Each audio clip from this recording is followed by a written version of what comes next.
Chapter 109. I don't want to do that either.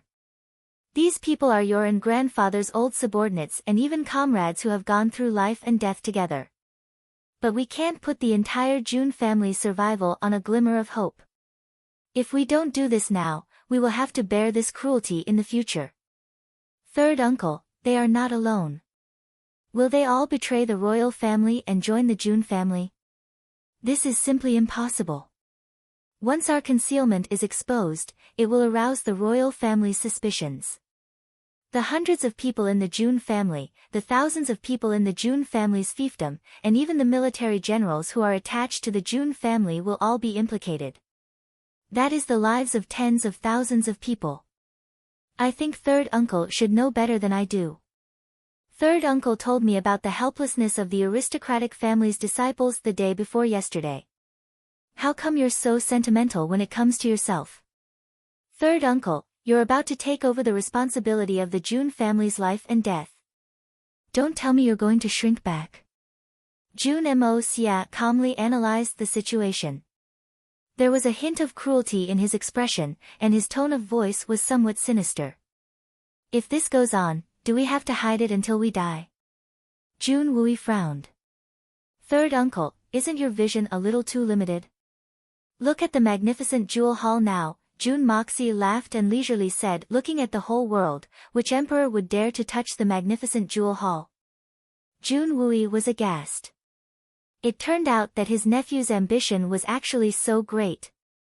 But the magnificent jewel hall is the result of countless generations of hard work, and our June family.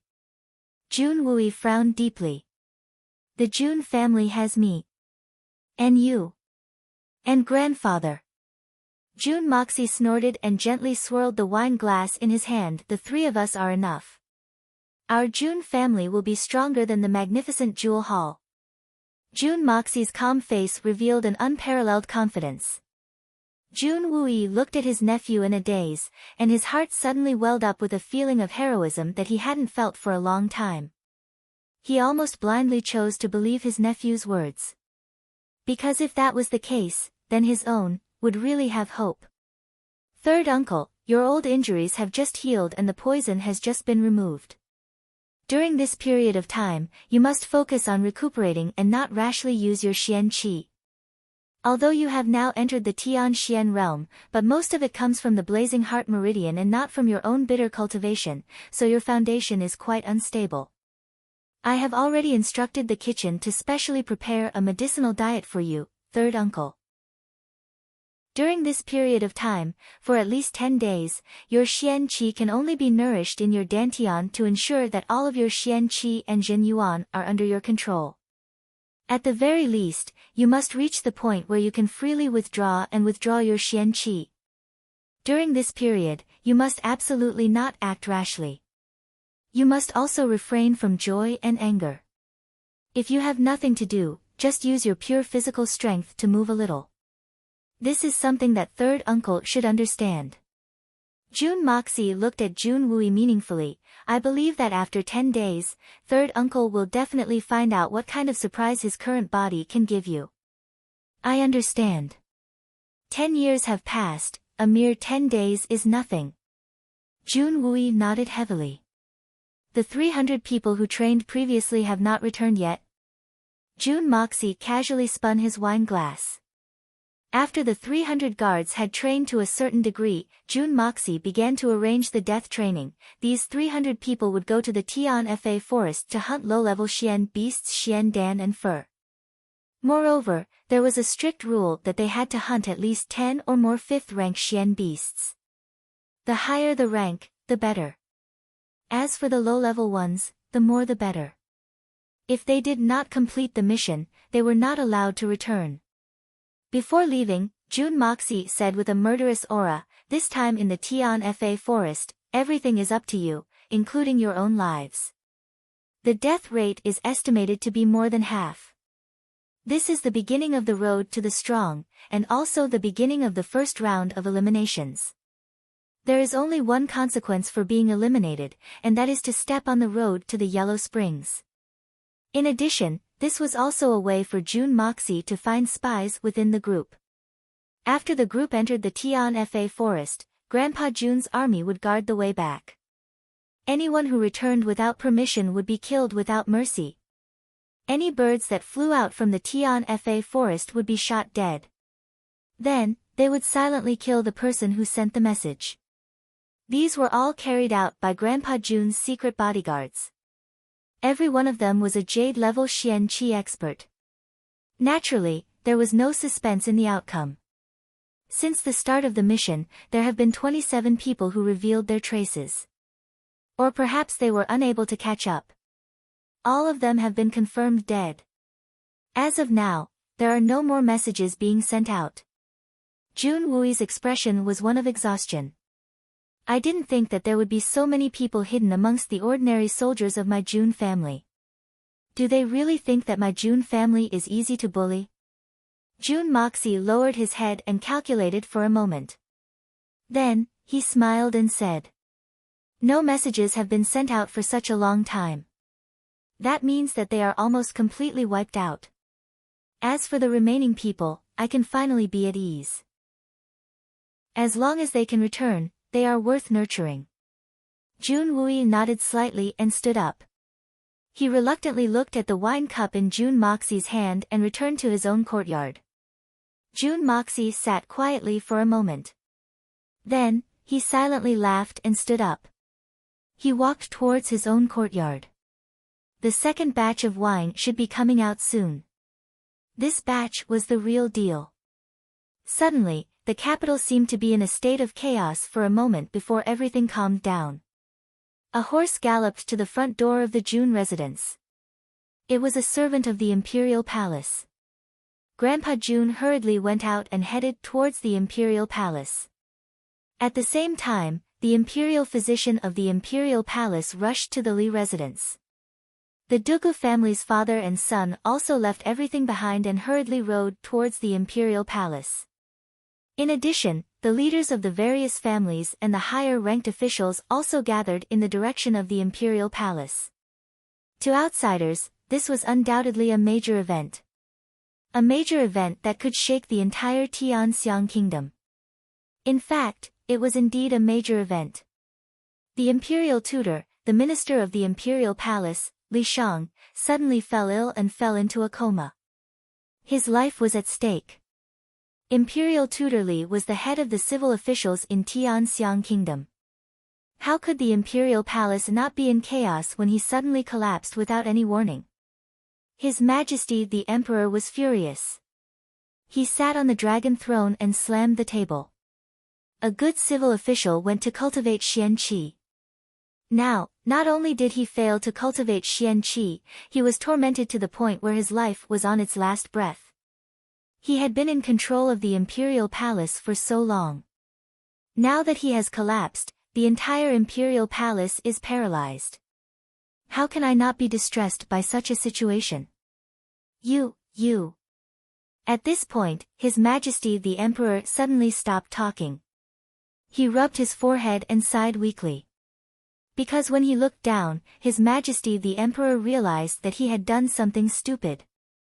A super stupid thing. The people below, Grandpa Jun was frowning. His eyes were staring blankly at the empty space in front of him. His soul seemed to have left his body. It was obvious that he had not heard a single word. Dugu Zongheng tilted his head and used his carrot-sized finger to pick his nose. From time to time, he would flick his nose. What kind of attitude is this? Tang Wanli frowned and looked at Dugu Zongheng. From time to time, his lips would squirm as he cursed in his heart. Occasionally, he would hastily dodge the flick of his nose. Old Master Tang may be arrogant towards the Meng family and the Li family, but he did not dare to say anything in front of this big brother. Even if he wanted to curse, he only dared to curse in his heart. The Meng family's old man stood solemnly. His eyes were on his nose, and his nose was on his heart.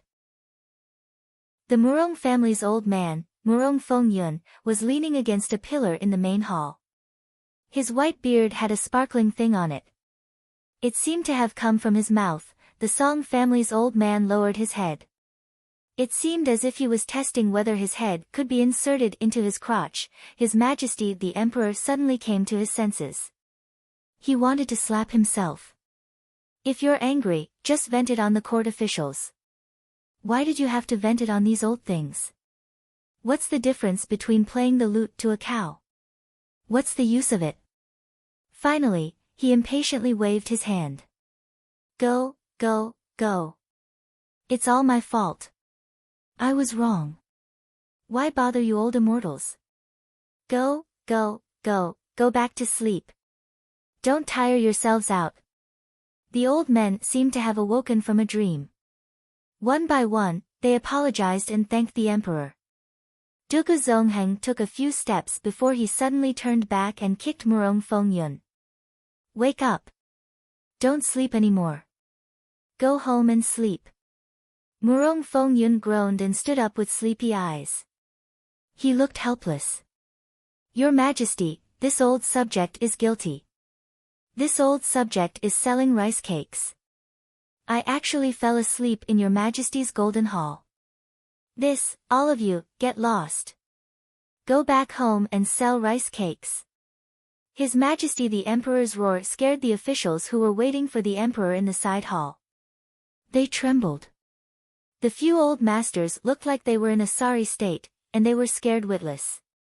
As soon as they got out of the palace gate, they looked at each other, laughed evilly, and parted ways, swaggering away. The Emperor's thunderous roar could already be heard from the palace. Old bastard Jun. Stop right there. Jun Zhantian had only taken a few steps when he heard someone calling him from behind. He turned around and saw Dugu Zongheng rushing over with a black face. Are you looking for a beating? Jun Zhantian frowned. You've become bolder today. You dare to shout at this old man. You're rebelling, you old monkey. Fu *k. Who do you think you are? When did this old man give a damn about you? Dugu Zongheng snorted and said, this old man will help you teach that grandson of yours a lesson. I'll peel off 2 layers of his skin. Do you have any objections? What? What did you say? Jun Zhantian turned around and was about to leave. But, he suddenly turned around. His eyes were like 2 bolts of lightning. You want to teach my grandson lesson? As he said this, the blue light on his body suddenly soared, and a tyrannical aura filled the air. The cloak embroidered with blood orchids on his body fluttered without any wind, making a sound. The old man was clearly enraged. There weren't many people in the capital who would have the guts to openly make a move against Jun Mo Xia under such circumstances. However, there were a few people from the Dugu family who didn't fall into this category. For example, Dugu Wu Di, Dugu Xiao Yi, and Dugu Zongheng. And, Dugu Zongheng was someone who would do what he said. Old Jun, you should buy some medicine to treat your grandson's injuries. Dugu Zongheng laughed heartily. But, he was actually quite regretful in his heart. Who would have thought that Jun Zhantian would think so highly of his grandson? Not only was he a debauchee, but he had also turned into a good-for-nothing. What would he do if his 7 boys didn't know how to control their strength and beat them up? Those 7 boys had always regarded their little sister, Dugu Xiaoyi, as a treasure. So, when they heard about this matter, they all screamed and swarmed out like a swarm of bees. Then, he received the news that Li Shang had met with an accident and had gone to the imperial palace. Although he had ordered to capture Jun Moxie before he left, he was afraid that he wouldn't be able to relax until he was captured. Jun Zhantian's body paused for a moment. Then, he suddenly jumped up. He didn't even mount his horse. Instead, he directly circulated his xian qi. A blue light burst out, and he disappeared with a shua sound. Only a roar was left in the air. Dugu Zongheng, I'm not done with you. It's too late for regrets. Grandpa Jun was really angry. He had always called himself I. But now, he had unexpectedly burst out with vulgarities and called himself I. Old Dugu, how did you provoke Grandpa Jun? Is there a need to make it so tense? Grandfather Tang Wanli asked curiously as he watched from the side, his head full of confusion. Dugu Zongheng's belly was full of anger. He rolled his eyes and scolded, "Go do what you need to do. It's none of your business." With a whoosh, he jumped onto his horse and galloped away. These words made Tang Wanli so angry that he almost couldn't breathe. After a long time, he heavily exhaled. He was so angry that his fingers were trembling. Old man. If it weren't for me, you two would have already started fighting. I tried to mediate with good intentions, but you actually angered me to death. Old Master Tang's white beard trembled as he thought about how ungrateful these two people were. His old face looked as if it had been injected with duck blood. If I encounter such a thing again in the future, I won't be a human if I stick my head out again. Suddenly, he gathered his chi and roared, "This old man is the son of a tortoise, a bastard." His voice was like thunder and spread far away. The old men of the big families who had not gone far staggered at the same time. That sounds like that old bastard Tang Wanli's voice. What's wrong with him? Why is he so crazy? He actually announced to the world that he's the son of a tortoise, a bastard. Did he get kicked in the head by a donkey? It would be a pity if they didn't go and take a look at such a big piece of gossip. It's a once-in-a-lifetime opportunity. After a discussion, the old men excitedly rushed towards the Tang family. Each of them was faster than the other, fighting to be the first. The lethargic atmosphere in the court had long disappeared without a trace. Even if there were a few more strong young men, they would still not be able to compete with them. If His Majesty the Emperor saw this scene, he would probably vomit blood in anger. Jun family unaware of the impending disaster, Jun Moxie directed a few strong middle-aged female servants to carry a few huge water jars. They were taking out the bright, pinkish-yellow wine from the distilling boiler that he had made himself. Seeing the water jars slowly fill up one by one, Jun Moxie rubbed his nose and sniffed the air. The air was filled to the brim with the fragrance of the wine. It could also be said to be the smell of distiller's grains. His heart was blooming with joy. Jun Moxie had never liked to drink hard liquor. Today, he made these jars with the intention of exchanging them for a large sum of money. With his current understanding of the world's wine culture, he believed that his vision of 10,000 taels of silver for a small jar would soon become a reality. Of course, it wasn't all for the sake of earning money. It was also to let these country bumpkins see what was called wine. China's wine. Wine without this young master's approval is trash. Only wine with this young master's approval is considered good wine. 10,000 taels of silver for a small jar. He wouldn't lower the price even if his entire family were to be executed. Damn it, they can't even brew wine, yet they still have the nerve to live. Aren't they all going to slit their own throats? Aren't they afraid of making a fool of themselves? In fact, Jun Moxie's real intention was to sell off this batch and never sell again. In the future, he would only brew 10 to 20 caddies every month, enough for his family to drink. As for others, even if His Majesty the Emperor wanted to drink, young Master Jun would still stiffen his neck. If I say no, then no. What can you do? First, I'll whet your appetite, then I'll stop it with a crunch. From now on, I'll never brew wine again. Then, I'll let you all go back and drink that trash, making it hard for you all to swallow. Jun Moxie was looking forward to that time, to the expressions on the faces of these rich nobles. It'll be very exciting, right? It'll be very pleasing to the eye, ha ha ha ha, I'm waiting for this kind of excitement. Jun Moxie hummed a little tune. At that moment, the expression on his face could no longer be called an evil monarch, but an evil god. It had to be said that a person who could come up with such a sinister idea was really evil to the extreme. A loud bang came from the main door, coming from afar.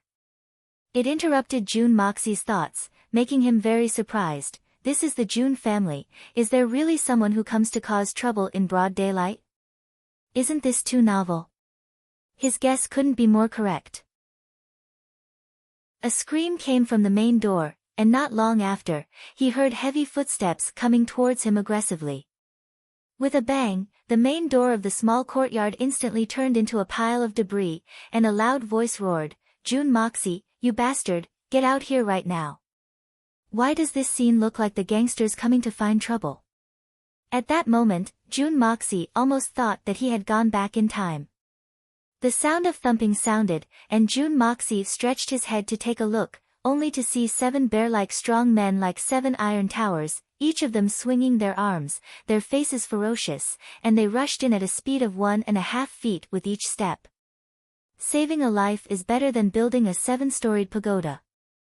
Can a 7-storied pagoda be thicker than these 7 men?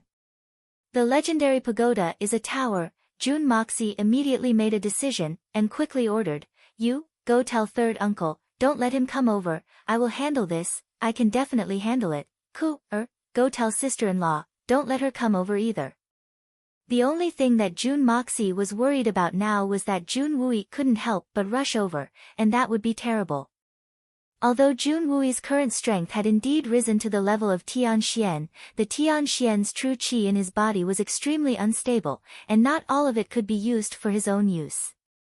If he didn't stabilize it for a period of time, and acted rashly, once the Xian qi broke through his meridians, there would really be no way to save the situation. As for Guan Qinghan, no matter what, she was a girl, and her hair was long, but her knowledge was short. Coming over would not help at all. Jun Moxie could see at a glance that Guan Qinghan's strength could at most deal with the weakest of the 7 men in front of him, and she would most likely lose. Grandfather had gone to the palace, and it seemed that none of the servants in the house could afford to provoke these 7 devil incarnate. Besides, all the big families had a basic tacit understanding, and that was to not get involved in the affairs of the younger generation, and let them toss and turn. It seemed that he would have to go into battle alone.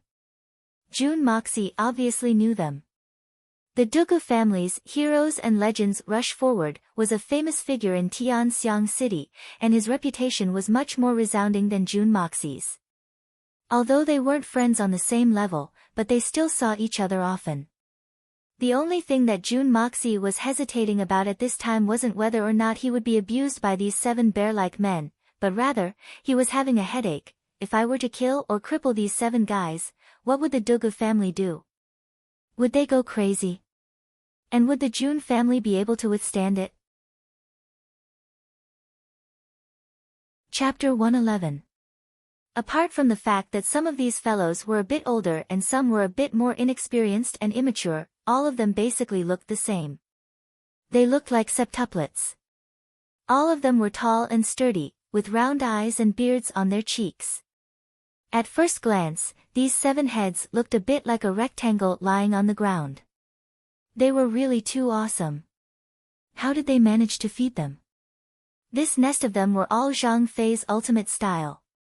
If they were brought to modern times to act in the romance of the 3 kingdoms, none of them would need any makeup. Moreover, they would definitely be more original than the original, fiercer than Zhang Fei. Jun Moxie suddenly felt a kind of amazement in his heart.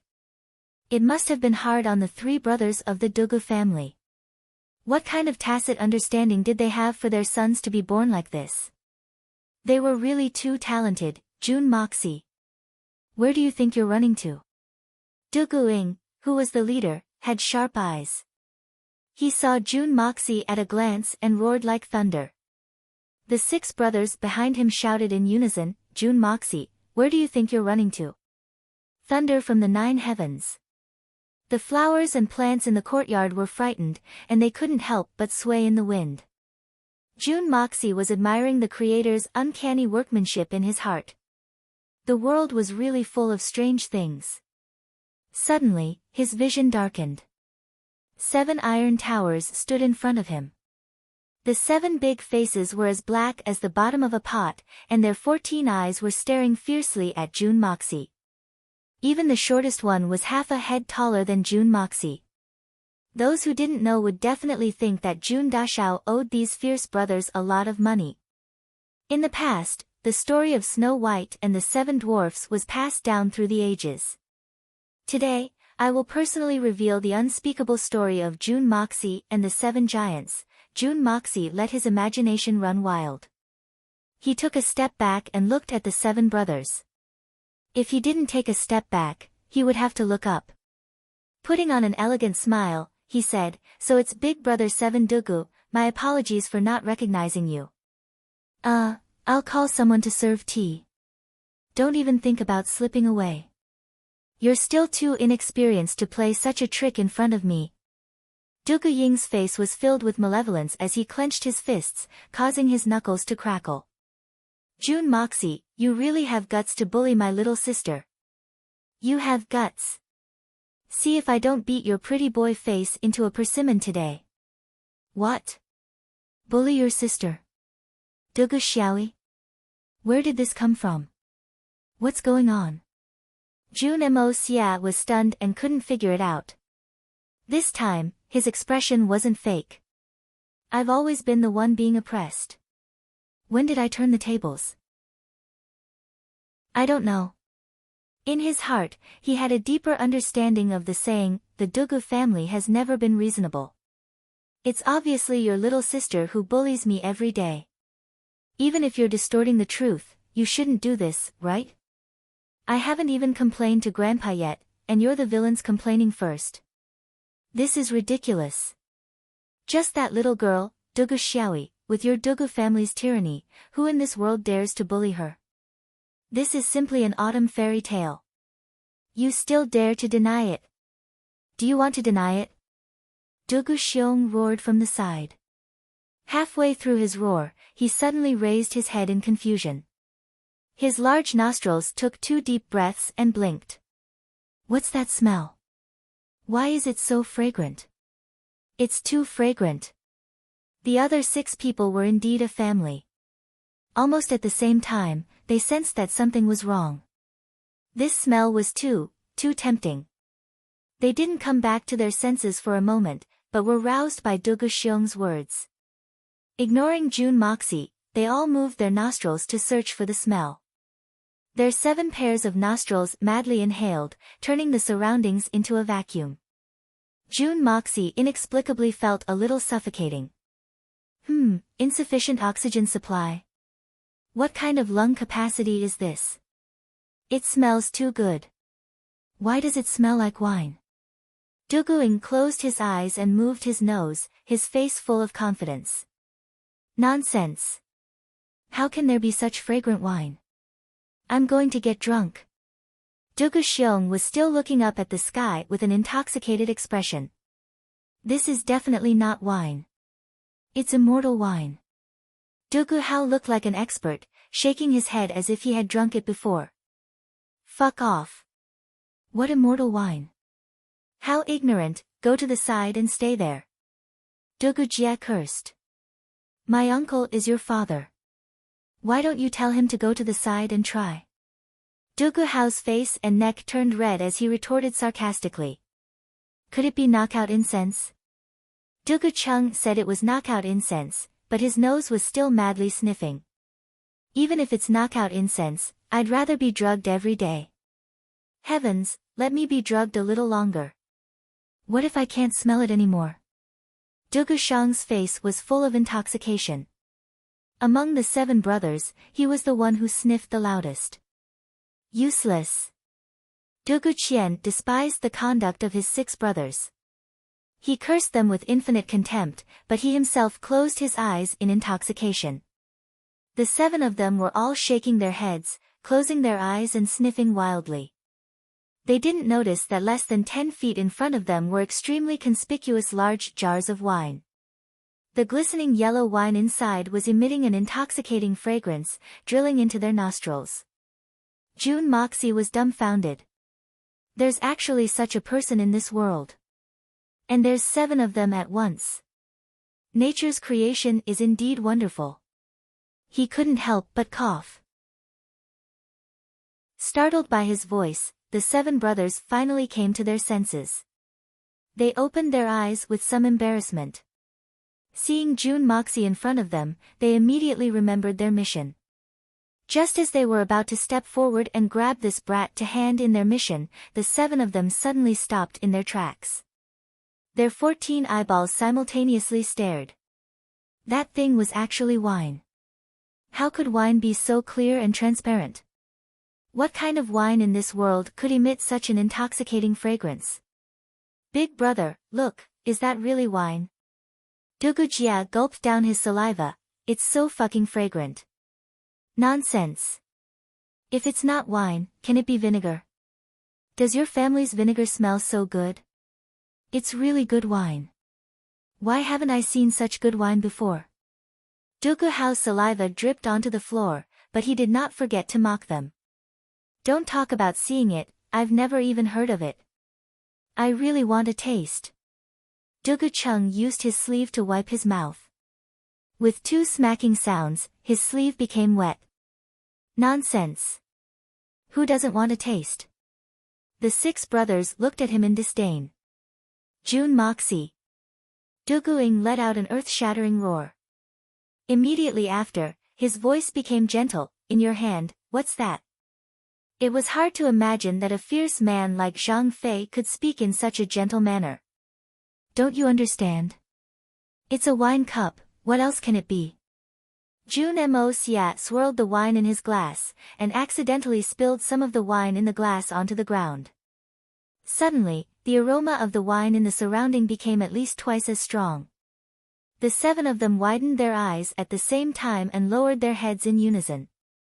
Looking at the wet patch on the ground, their eyes were about to spit fire. It was a heinous sin to waste such a fine wine that they had never seen or heard of before. How could this be tolerated? Uncle can tolerate it, but I can't, even we can't tolerate it. I know that's a wine cup. I'm asking you, what's in that wine cup? Duguin growled in a low voice. This is my home. I can put whatever I want in my wine cup. I can put vinegar in it, and I can even pour soy sauce in it. Jun Moxie did not even bat an eyelid. Instead, he simply crossed his legs and leisurely said, of course, I can also pour wine. As he said the last 2 words, he raised the wine cup and took another sip. His mouth clicked twice, and as if awakened from a dream, his eyes widened. Right, what are you guys doing here? Hurry up and tell me, if there's nothing else, please leave. The eyes of the Dugu brothers hadn't left Jun Mo Xia's hand. They were still shaking the wine glass in his hand. Their hearts were jumping up and down.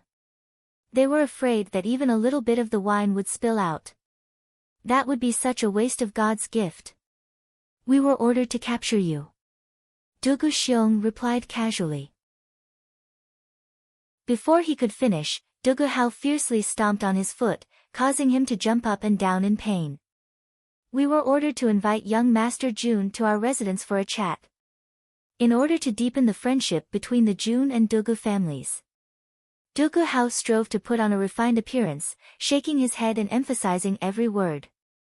As he shook his head, the saliva at the corner of his mouth flew in all directions, and Jun Moxie had no choice but to cover the mouth of the wine cup with his hand. Duguing, who was at the side, suddenly became smart, and understood with just a little bit. He opened his mouth, and was about to speak, but was unable to speak due to the saliva in his mouth. He swallowed it with a gulp, and then said, yes, that's what my family's old man meant. The friendship between our 2 families is deep, and there's no distinction between us. Anything good can be shared, he. The other 6 nodded in unison, and their movements were orderly. 6 beautiful parabolas appeared at the corners of the mouths of the 6 fierce men. Aha, old Dugu is too polite. Jun Moxie's face was full of impatience, and he casually poured the wine in his cup with a schwa sound. The wine had not been diluted yet, and the after effects were extremely strong. Jun Mo Xia naturally didn't want to drink too much. In any case, it wasn't a rare thing. So, he happily stood up and said, if that's the case, then let's go. We don't want to keep Elder Dugu waiting. Fu *k. The seven brothers saw that June Moxie had actually poured a large cup of the best quality wine, and simultaneously opened their mouths in unison. What? June Moxie dragged out his voice. He. The seven brothers laughed hollowly at the same time. Duguing said with a drooling face, "Young Master June, our two families have a deep friendship, and we brothers have come together to invite you. This wine of yours, can we have a taste?"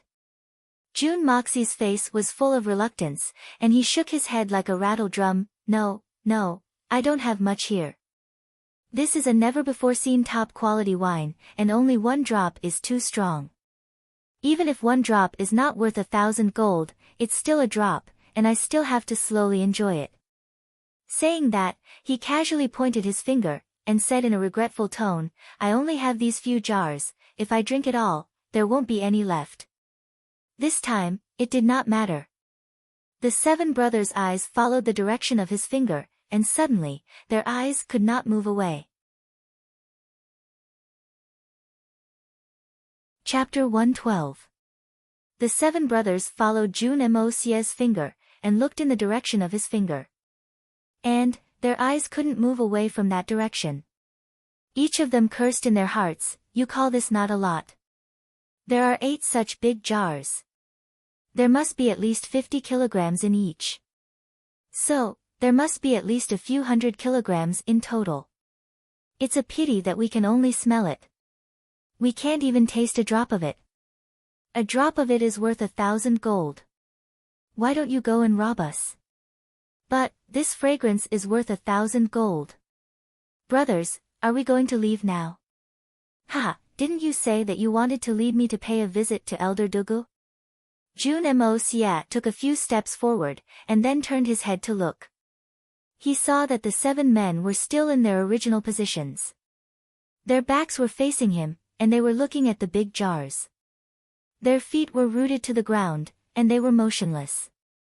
Could it be that there's glue on the ground? There's definitely no glue on the ground. But, the magic of the wine is even stronger. Oh, so that's how it is. Brothers, thank you for your silent reminder. June Moxie swayed as he walked back. He shouted in a deep voice, "Come." Several middle-aged female servants appeared at his side. "Young master, what are your orders?" "Young master is careless." "How can you be so careless? You sealed these jars of wine. If it weren't for elder brother Dugu's reminder, the smell of the wine would have disappeared." "Then, move them for me." June Moxie paused. The middle-aged female servants were dumbfounded. "Young master isn't muddle-headed, right? Didn't you tell us not to seal them? What's going on now?" The 7 men of the Dugu family were overjoyed when they heard this. They thought that June Moxie wanted to move them for their old master as a gift. So, they couldn't help but scratch their ears and cheeks as they thought about how they would soon be able to eat heartily. "Move it. Move it to my private warehouse. I'll hold a family banquet with the old master and the 3rd master when I come back tonight." June Moxie said sternly, "We also need to invite a few more guests. I'm afraid this wine isn't enough." Prepare some other wine as well. Don't neglect our guests." The maidservants bowed at the same time. Then, one by one, they walked in front of the wine jars, covered the jars, and were about to seal them with mud. "Wait." Dugu Ying's movements were incomparably fast. With a big stride, he leapt in front of the wine jars and opened his arms to embrace the world, directly blocking the maidservants outside and firmly protecting the wine jars behind him. His posture was like a towering mountain. Those who didn't know him would think that he was some kind of peerless master. The other 6 Meng Nan brothers seemed to have awoken from a dream, and stood up at the same time. Immediately, 7 iron towers stood tall in front of the wine jug, ready to fight. "So, this wine is for the June family's banquet tonight. Moreover, it might not even be enough. Doesn't this mean that there won't be any more of this wine after tonight?" They didn't think that June Moxie's words were full of loopholes. One moment, he said that he wanted to slowly drink it, and the next moment, he said that he wanted to drink it all during the banquet. It was extremely contradictory. However, when they heard that the wine was about to run out, they all panicked. 7 brothers, what do you mean? June Moxie frowned and asked in bewilderment. My grandfather is still waiting for us tonight. Why don't we go quickly and return quickly? This sentence immediately dispelled the 7 men's thoughts of snatching the wine. So, Marshal June knows about this wine. The other 6 men immediately understood. Like 6 ferocious tigers coming out of the mountains, they instantly restrained June Moxie. Then, they pointed to the east and struck to the west, and struck to the north. In an instant, the 4 maidservants were knocked to the ground. Duguing kept shouting, "Be gentle, don't hurt anyone." Dugu Qian rushed into the room like a gust of wind, and came out empty-handed. Dugu Xiong hatefully scolded, "Pigs! You have to go to the kitchen to get bowls." Dugu Cheng and Dugu Shang rushed out with a schwa sound. Not long after, they each carried a few large bowls and came back laughing. Don't spill the wine. Dugu Ying's face was solemn as he warned, don't pour the wine from the same wine jar. As usual, drink a little from each jar. Don't drink too much. Quickly drink a few bowls to satisfy your craving. That's all. We'll carry June Moxie and leave quickly. Don't get drunk. 6th brother, I'm talking to you. You're a glutton, remember to drink less. It seemed that these men had been secretly drinking at home, and were very experienced. Of course. The others were already impatient. They rushed to the wine jars like a swarm of bees to scoop up the wine. Then, one by one, they carefully carried the wine back. Squatting in front of the stone table, they formed a circle, like a group of military workers. Duguing picked up the wine bowl and sniffed it with nostalgia. Then, he opened his mouth and took a big gulp. He only felt a cold thread flow down his throat. Then, a blazing flame rose from his stomach. In an instant, his entire body felt light as a feather, as if he was about to become an immortal. He loudly praised, "This is indeed good wine. Of the highest quality. Those imperial wines that we drank in the past are simply trash. Later, we must find out from that June brat where this good wine is sold." The other 6 men moved in unison and drank a mouthful of wine at the same time. Then, they exhaled in unison. Their eyes were wide open as they raised their heads towards the sky. Then, they held their stomachs and shook their heads. Then, they moaned at the same time in comfort. Oh, oh, the moans of these 7 very rough men sounded like dozens of professionals in a brothel receiving a guest at the same time. Then, they began to move at the same time. Their voices were extremely charming and gentle, converging into a torrent of moans. June Moxie, who was lying on the ground, shivered. He felt as if all the pores on his body were about to explode. It was as if he was walking through a mass grave in the middle of the night. Then, the 7 men rushed to scoop up the wine. From time to time, voices of dispute could be heard. "Boss, you have 2 bowls. I only have 1 bowl. 7th brother, get lost. Don't fight with me. It's really good. Why did you push me? Damn. 3rd brother actually quietly drank 3 bowls. This guy is really shameless. Brothers, let's go, this is it." The 7 brothers did not expect that after they kicked open the door and barged in for such a long time, none of the guards of the Grand Marshal's house had come out to greet them. This was not normal at all. They actually drank wine so unscrupulously. Even June Moxie was a little dumbfounded. This was like a group of robbers breaking into their master's house and drinking wine calmly. Moreover, they were drinking until they were dead drunk. They did not care that the master had already called the police. June Wui, who had appeared silently, smiled and winked at June Moxie. Then, he disappeared without a sound. At the door, hundreds of June family's guards quietly dispersed. This was a standard strong wine. Moreover, it had not been blended yet. Even if it was converted to the alcohol content of his previous life, it would be at least 70 or 80%. It would not be an exaggeration to say that it was pure alcohol. A big bowl was at least half a caddy. Jun Moxie thought pitifully in his heart. Jun Moxie seemed to have been thrown to the ground with his Xian Qi restrained. None of the brothers paid attention to him, afraid that they would drink less than the others. Of course, this restriction was as good as nothing to Jun Moxie. At first, they were afraid that they would be discovered. Then, they simply sat up and stared blankly at the 7 brothers fighting.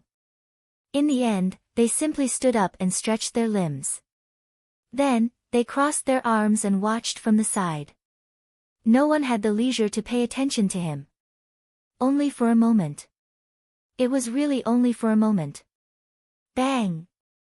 Dugu Qian was the youngest. His alcohol tolerance was also the lowest. He was the first to break down. He was the first to fall to the ground. Then, he fell into a deep sleep. Dugu Hao was tripped by him. Dissatisfied, he flew up and kicked Dugu Qian far away. Then, he quickly went to scoop up the wine. Bang! Dugu Cheng staggered and fell on his way to scoop up the wine. Bang! Bang! Bang! Bang! Bang! The floor was in a mess. There was no other way. The alcohol's strength was too strong. Even a knockout drug would not take effect so quickly.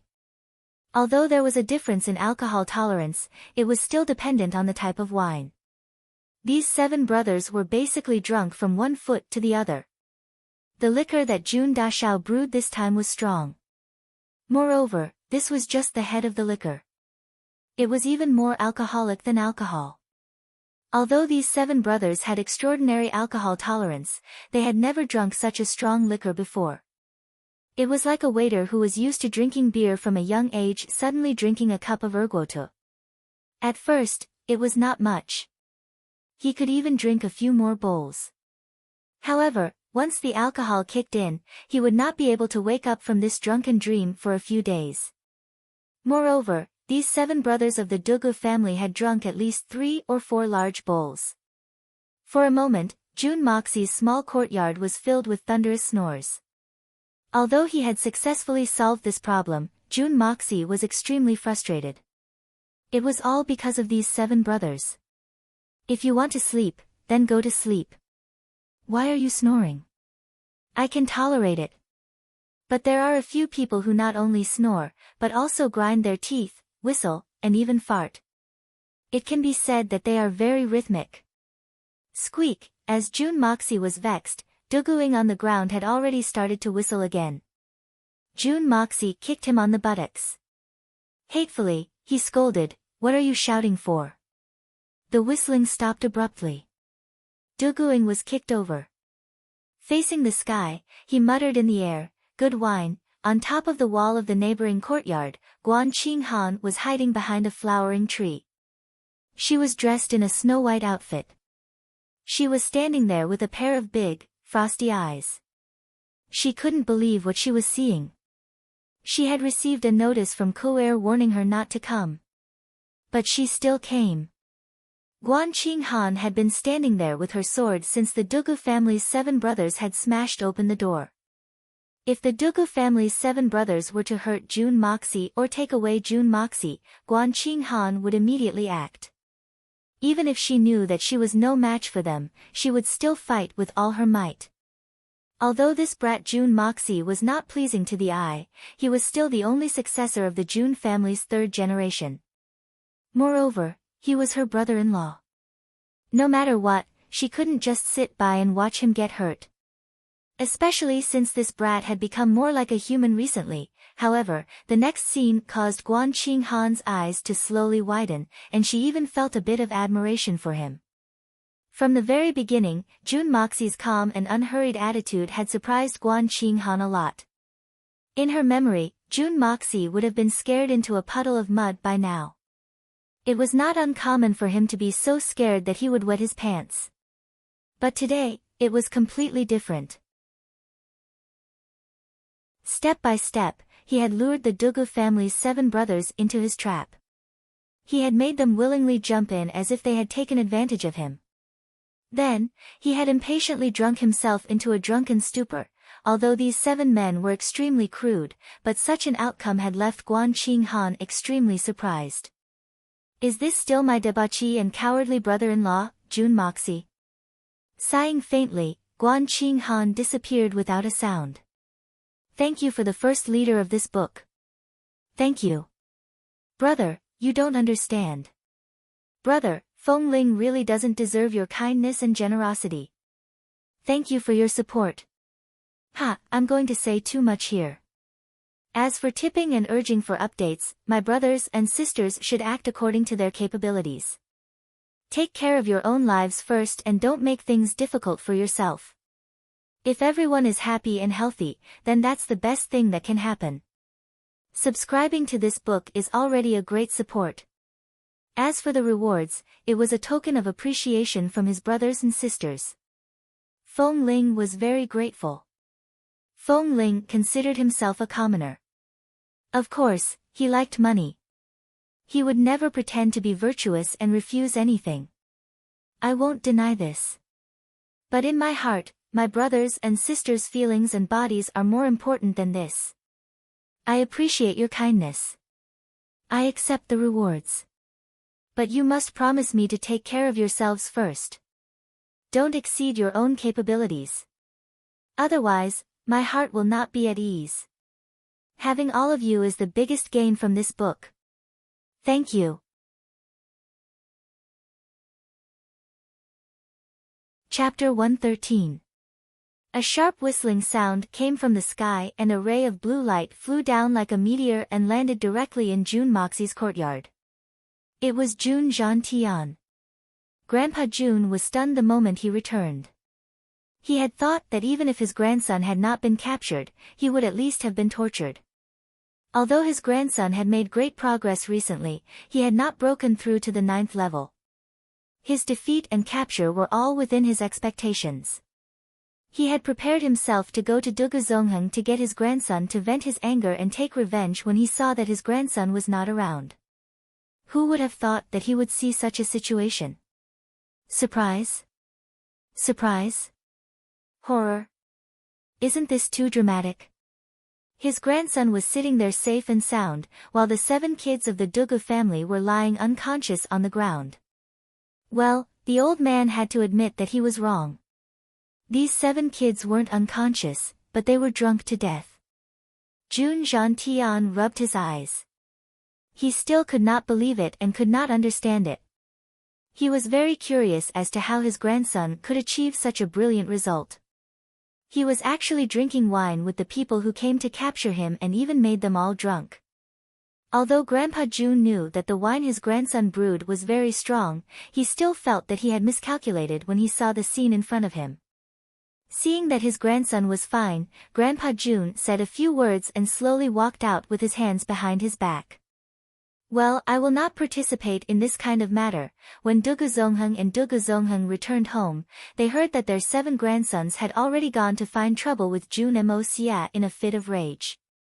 Dugu Zongheng and Dugu Zongheng felt even more regret, looking at Jun Zhantian's appearance. If these 7 grandsons had really gone too far this time, I'm afraid that the Dugu family and the Jun family will really have to fight to the death. Sigh. If only I had not been so impulsive and had talked to that old bastard Jun Zhantian first, or, the father and son pair stared at each other, feeling as if they were sitting on pins and needles. In terms of strength, the Dugu family naturally didn't fear the Jun family. However, if the 2 families were to really go to war, then no one would be able to bear the consequences. Moreover, Jun Zhantian didn't have much hope at the moment. So, he didn't even have a way out. So, he had to drag someone down with him even if he had to die. And, if the 2 families were to go to war, then it wouldn't just be the Dugu family that would have to be the Jun family's scapegoat. In fact, even the entire Tianxiang Empire would have to be the Jun family's scapegoat. Things were getting serious. Dugu Zongheng paced back and forth in the main hall, restless and restless. Great General Dugu Wudi, who was watching from the side, felt dizzy, but did not dare to make a sound. Seeing that the sun was setting in the west, the father and son pair finally felt that something was wrong. Why hadn't they returned yet? Don't tell me that those kids didn't hold back when they caught Jun Mo Xia and crippled him. Then, he bumped into the returning old man Jun. In a fit of rage, my goodness. Jun Zhantian wouldn't be so ungentlemanly, right? The father and son pair seemed to have a tacit understanding, and thought of this possibility. They looked at each other, and saw the deep astonishment in each other's eyes. At this moment, a guard ran over, reporting to the lord, the Jun family's young master, Jun Moxie, has sent someone to deliver something. Bring it up. Dugu Zongheng had a faint feeling that something was wrong. But, since it was something that Jun Moxie had sent, it meant that the kid was probably fine. Feeling slightly relieved, he turned around and sat down on the armchair. Jun Moxie had only sent a small bundle. Dugu Zongheng held it in his hand and squeezed it. His complexion changed as he turned it upside down, and a few things fell on the table with a few crashing sounds. Trash. A bunch of trash. Dugu Zongheng furiously jumped up, and kicked Great General Dugu Wudi twice. Look at what you've raised. Dugu Zongheng's fingers trembled. Look, 7 against 1, and they were all captured alive. Even the family's jade pendant was sent back. How shameful, how shameful. Suddenly caught in the crossfire, Dugu Wudi clutched his buttocks and screamed in pain. What do you mean by what I've raised? Don't tell me that those 7 weren't raised by you. The jade pendants that Jun Mo Xia had brought back were worn by the 7 Dugu brothers. Only the direct descendants of the Dugu family would be able to wear them. It was a symbol of their status. There was also a small note inside, the 7 Dugu brothers are guests at the Jun family's residence. We've been getting along very well, and they'll be back in 2 or 3 months. Don't worry, Great General Dugu. Guests. Return in 2 or 3 months. Don't worry. Dugu Zongheng was so angry that his nose was crooked. Wudi. You go immediately and bring these 7 good-for-nothings back to me. I want to skin them one by one. Dugu Wudi felt as if he had been pardoned, and shot out like an arrow. Immediately after, he heard the sound of galloping in the courtyard, and the sound of horses' hooves rang out like a torrential downpour. Great General Dugu Wudi had brought 100 of his personal guards to the Jun family's residence, and had requested an audience in a very formal manner. His 7 nephews could have recklessly barged in without any scruples. That was just a youthful act of foolishness, and it could also be considered the prerogative of youths to act carelessly. But Dugu Wudi had personally come, and could not be so rash. Even if he was rude and unreasonable, he was still one of the few great generals of the Tianxiang Empire. A servant took out the great general's name card and handed it over, saying that he wished to see old Master Jun Zhantian. The gatekeeper politely accepted it, and replied that the old master was not present, and had just gone out to visit a friend. Dugu Wudi immediately flew into a rage out of humiliation. You obviously just came back from a fight with this old man, and I came right after. Even if I don't say that I came first, it's more or less the same, and now you're saying that you went out to visit a friend? If you hadn't captured my son and nephew and gained the upper hand, would you have been able to relax so easily? Who are you trying to fool? Of course, thinking was just thinking, people under the eaves had no choice but to lower their heads. So, he went on to request an audience with Jun Wui, 3rd Master Jun. Your son's legs aren't very nimble, he wouldn't have gone to visit a friend, would he? The gatekeeper had yet to go in to deliver the message when he heard a smiling voice. So, it really is Brother Dugu who has graced us with his presence. Wu Yi is truly overjoyed. Ah. How could you be so tactless? What is there to report? Why are you not lining up to welcome us? Dugu Wudi looked over, and saw a wheelchair slowly coming out of the inner courtyard. Jun Wui was dressed in a green robe, and was sitting peacefully on it, looking at Dugu Wudi with a calm smile on his face. The Jun Wui in front of him was no different from before, but Dugu Wudi's senses, tempered by his experience in the battlefield, instinctively felt that something was wrong. Calm. Yes, too calm. It was just that it was too quiet, so quiet that it caused fear and dread. What an awe-inspiring aura. In addition, under Jun Wui's sharp eyebrows and gentle eyes, Dugu Wudi could clearly feel a proud and aloof sword pointing towards the heavens.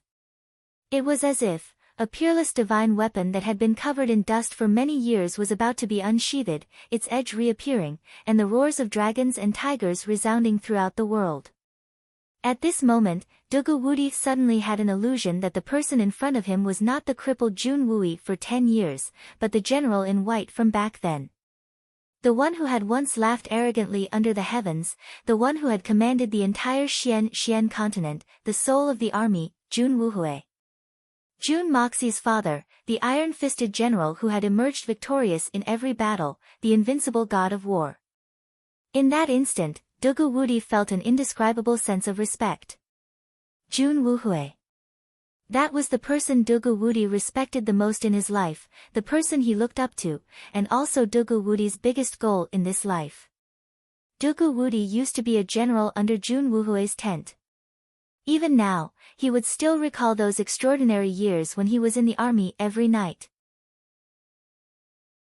Wudi, when I return victorious, you and I will join hands and defeat Tang Xinxi. Ha ha ha. These were the words Dugu Wudi had said before Jun Wuhui left for battle. Dugu Wudi had gone to make a grand farewell, and Jun Wuhui had patted Dugu Wudi's shoulder. This was also the last time the two brothers, Wuhui and Wudi, would meet each other in this lifetime. These were the words Dugu Wudi would repeat every time he got drunk for more than 10 years. Big. Dugu Wudi excitedly took 2 steps forward. He was about to call out, "Big brother," when he suddenly woke up from his daze. The person in front of him was clearly Jun Wui. Jun Wui, who was sitting in a wheelchair. Jun Wui, who had been crippled for 10 years. At this moment, Dugu Wudi was in a trance, and his tiger-like eyes became somewhat moist. "Brother Dugu?" Jun Wui looked at him indifferently. He looked at this old comrade and brother who had fought side by side with him. There was not the slightest emotion in his sharp eyes. It was as calm as water, as cold as water, and as awe-inspiring as water. Although the Jun family was still one of the big families in Tianxiang after the death of the 2 heroes of the Jun family, it was no longer the same as before. The Dugu family suddenly rose at this time and took away half of the military power from the Jun family in one fell swoop. Although it was clear that this was the emperor's way of balancing the situation, and it had nothing to do with anyone, Jun Wui still felt aggrieved in his heart. He felt aggrieved for the Jun family, aggrieved for his father, and even more aggrieved for his late brother, Wuhui. He even felt that Dugu Wudi was unworthy of his big brother's care and promotion. After so many years of being crippled, Jun Wui's heart was already brewing like a volcano. Therefore, he did not show the slightest bit of politeness towards Dugu Wudi, this old comrade and good friend of his. Few people in the capital were not afraid of this great general Dugu Wudi, except for the elders of the various families. But Jun Wui was not afraid. Not only was he not afraid, but he also ridiculed Dugu Wudi every time they met. Dugu Wudi was left speechless every time, unable to face him. "Third brother, your foolish brother is here to greet you. You've been feeling better recently, right?" Ha ha, ha ha. Dugu Wudi was only afraid of a few people in Tianxiang city. But, this Jun Wui was undoubtedly one of the people he wanted to avoid the most. If it weren't for the fact that this matter had happened so suddenly, he would not have been willing to face this old friend of his.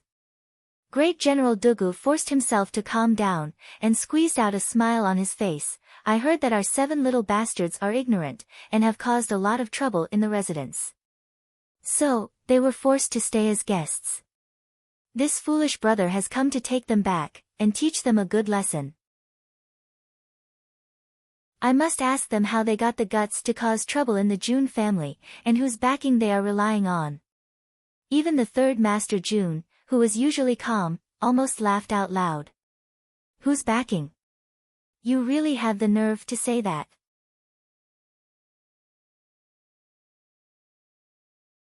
Chapter 114. The guard replied solemnly, "Yes, the 7 Dugu young masters have indeed come to look for the 3rd young master. As for the other details, this subordinate does not know." This guard was once a subordinate of Jun Wui, so how could he not understand the meaning behind his words? So that's how it is. This matter is most likely a joke between the younger generation, so what does it have to do with me? Jun Wui looked at Dugu Wudi indifferently and leisurely asked, "Brother Dugu, this matter of the younger generation is really an injustice for Brother Dugu to personally come here." "Ha, you really have a deep affection for your children, ah." Dugu Wudi's hairy face suddenly turned red as he stammered, "I don't care about the lives of those brats, it's only because the old master was worried and asked me to come and see. If those 7 brats are not sensible and actually cause trouble for the Jun family, then wouldn't that be terrible?" "Yes, haha, it would be terrible." Jun Wui smiled faintly and said, "But as the elders of the Jun family, we don't care about these matters between the younger generation. If Brother Dugu wants to look for them, then it's better to speak directly to my nephew Mo Xie. My body has always been feeling unwell, and I only spoke a few words, and now I'm feeling unwell, I'm sorry ah." Dugu Wudi's face turned purple as he stammered for a long time, but was unable to speak. "You want me to speak directly to Jun Moxie? What is this? What is my identity? What is his identity? No matter what, I'm still an elder ah." "But 3rd Master Jun's body is not well, and everyone knows that he has already spoken with me. This is already giving me face, and if I continue to insist, then I'll be really embarrassed. Come, quickly lead General Dugu to the young master's courtyard." Jun Wui smiled and cupped his fists. "Brother Dugu, please go ahead. I think you're not unfamiliar with the Jun family, this little brother is a little tired, so I'll go back first." "Go ahead, 3rd brother. Take care." Dugu Wudi forced a smile as he felt uncomfortable all over. Although the Dugu family had never done anything wrong to the Jun family, but they had still been brought up by His Majesty to oppose the Jun family. Moreover, the Dugu family had just been mysteriously killed in battle. So, it was no wonder that Jun Wui was prejudiced against them. Dugu Wudi had been trying to resolve this misunderstanding all these years. He had a clear conscience, but he had always felt that he was inexplicably inferior to Jun Wui every time he faced him. In his honest heart, not having accompanied Jun Wui through life and death that year was already a big mistake. In the end, his family still. Although the Dugu family secretly wanted to protect the Jun family, but Jun Moxie, this kind of brat, wouldn't be beaten up 10 times. Take it as teaching Jun Wu Hui's-son a lesson. With a sigh, Dugu Wudi walked into the Jun residence. The imposing manner he had when he came out of the house had already disappeared. He knew that Jun Wui was warning him that it was best to let the younger generation deal with their own matters. As an elder, it was inappropriate for him to rashly intervene. Dugu Wudi wanted to roar, "I also don't want to intervene." But he didn't know why, but when he saw Jun Wui's indifferent face and that similar charm, the more he looked at him, the more he looked like his most respected big brother. Unexpectedly, he didn't feel offended at all. From afar, he saw Jun Moxie standing at the door. Great General Dugu's imposing manner couldn't help but recover a bit. "I didn't dare to do anything when I saw that your 3rd uncle was in the wrong. But you took liberties with my daughter, so how can I not be in the wrong? Just wait and see how I'll deal with you." The little courtyard behind that brat, how come it doesn't even have a courtyard gate?" Gate? The door had naturally been smashed by Dugu Ying and his brothers. Young Master Jun was very polite as he bowed from afar. "So it is Uncle Dugu who has graced this little nephew with his presence. Your presence brings light to this little nephew's face. Ha, please, please come in." He waved his hand to let them in. Great General Dugu didn't stand on ceremony as he walked in with a straight face. Then, he saw that the courtyard behind Jun Moxie was in a mess. Dugu Wudi sucked in a breath of air. How did it end up like this? Where are those 7 little bastards? I'll teach them a lesson. Dugu Wudi was furious. I've clearly instructed you to capture June Moxie and not to touch anything else in the June residence. How did you end up like this? What should I do? No matter what, those 7 bastards are in the wrong. His imposing manner inevitably dropped by 30%. The 7 Dugu brothers saw that the wine in our residence was quite good, so they drank a bit more. Ha! June Moxie smiled, but his face didn't move. They have already gone to bed. Good wine. Drank a bit more. Haven't you drunk wine in several lifetimes? How did they get drunk and fall asleep? Bah! How did I raise these useless things? Dugu Wudi's face suddenly turned black. Take me there. He turned around and was about to leave when he suddenly turned his head and pointed a carrot-thick finger at June Moxie. Brat, I'm warning you. Don't provoke my daughter again. For the sake of your father and 3rd uncle, I'll let you go this time. But if there's a next time, I'll tear you to pieces and feed them to the dogs. June Moxie smiled as he looked at him. His eyes flashed as he slowly stretched out his hand and pushed the finger away. Then, he pointed at Dugu Wudi. Old brat. I don't care if you're a famous troublemaker or not, but don't act shamelessly in the June residence. This young master won't fall for it. I'll also warn you, don't let your daughter pester me in the future. This time, I'll let it go for the sake of our friendship. But if there's a next time, this young master will make you my son's grandfather. Dugu Wudi's vision darkened and he almost fell to the ground. It wasn't that he didn't know his nickname of troublemaker, but this guy was definitely the first in the court who dared to say it to his face. How could he not be angry? He opened his large hand and was about to hit him. June Moxie didn't dodge. Instead, he straightened his back and raised his face. Humph. Dugu Wudi didn't hit him in the end. No matter what, this was Brother Wuhui's son. It was fine if his own son and nephew beat him up, but it would be a bit inappropriate. Suppressing her anger, she followed June Moxie to the door of the room. She could hear the sound of snoring coming from inside. It was rhythmic. He couldn't help but be enraged. He kicked the door open and roared, "All of you, get out of here." The snoring continued. A strong aroma of wine rushed out of the room. Dugu Wudi couldn't help but twitch his nose. What wine is this? Why is it so fragrant? Only then did he come to his senses. His son and nephew were still sleeping. General Dugu's heart was filled with anger. He flew in, only to hear, bang bang bang bang, sounds like he was hitting a sandbag. He was punched and kicked. The snoring continued. Dugu Wudi was dumbfounded. June Dashao snickered. Do you think this young master's wine is ordinary? At this critical juncture, they won't wake up even if you beat them to death. They've drunk so much high-grade wine. If they don't have the right method, they might even die from drinking. The best part is yet to come. Men, carry these 7 bastards out. Dugu Wudi felt that he had lost all his face today. He had lost his entire life today, but he didn't know that this so-called losing face was just the beginning. Wait. June Moxie sneered. How can the great general come and go as he pleases? What kind of place does your Dugu family think our June family is? What else do you want? Dugu Wudi turned around fiercely. He was about to lose control of his temper. I've already forgiven you for seducing my precious daughter, but you still dare to nitpick. You don't want to live anymore. As the saying goes, killing is just a matter of nodding your head to the ground. The 7 young masters of the Dugu family arrived at the June family's residence and broke 2 red sandalwood doors.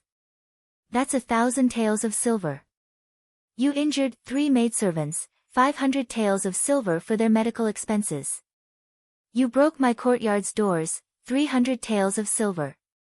June Moxie raised his fingers and calculated each and every one of them. You even restrained me by force and drank my top-grade wine without my permission. Since we are old friends, I'll give you a discount. As long as you give me 25 million taels of silver, the great general can take the 7 Dugu young masters away. What? Dugu Wudi roared, shaking the bodyguards behind him so much that they staggered back. 25 million taels. That's right. Even if it's 25 million taels of silver, I'll eliminate the small change. Jun Moxie's expression did not change. He looked very magnanimous. I'll spit on your face. 25 million taels of silver. I want to know how these brats managed to drink 25 million taels of wine. If you can't explain yourself, I'll find Grandpa Jun and ask him where the Jun family inherited this extortion trick. Dugu Wudi was so angry that he started laughing. Jun Moxie remained unmoved. Lengling smiled. If it was just an ordinary wine, even if the 7 Dugu young masters drank themselves to death, they still wouldn't be able to drink it at such a price. But this wine of mine is unique in this world. Moreover, the young masters drank the head of the wine. A large jar of the head of the wine weighs 50 jin. Every jin of wine can be divided into 50 small cups. And every cup can be blended into a jar of top-grade wine. And this jar of wine is sold for 10,000 taels of silver. So the total is 25 million taels of silver. As for the other losses I mentioned earlier, I'll let you off the hook so as to avoid harming the friendship between our two families. Moreover, the price of a cup of wine is 10,000 taels of silver. It's definitely a fair price. Jun Moxie's face was serious. No one could tell that he was joking. I'll screw your third uncle. Dugu Wudi cursed. You think you can become an immortal just by drinking this broken wine? General Dugu was so angry that he was about to explode. The entire Tianxiang Empire's annual military expenditure was only 30 million silver taels. And his 3 sons and 4 nephews had spent almost the entire empire's annual military expenditure on a single drink? Wasn't this clearly extortion? Fair trade, good quality, and cheap. Great General, please be careful with your words. Do not involve my third uncle. As the saying goes, the rarer something is, the greater its value. This wine is unique to me in this world. If I say 10,000 taels of silver for a cup, then it means 10,000 taels of silver for a cup. If it were someone else, I wouldn't be willing to sell it for 10,000 taels of silver. Jun Moxie snorted twice and placed the 2 cups on the table. He picked up a jar of wine from the side and poured a cup. Then, he scooped a cup of wine from the jar and placed it on the table. He gestured for them to taste it.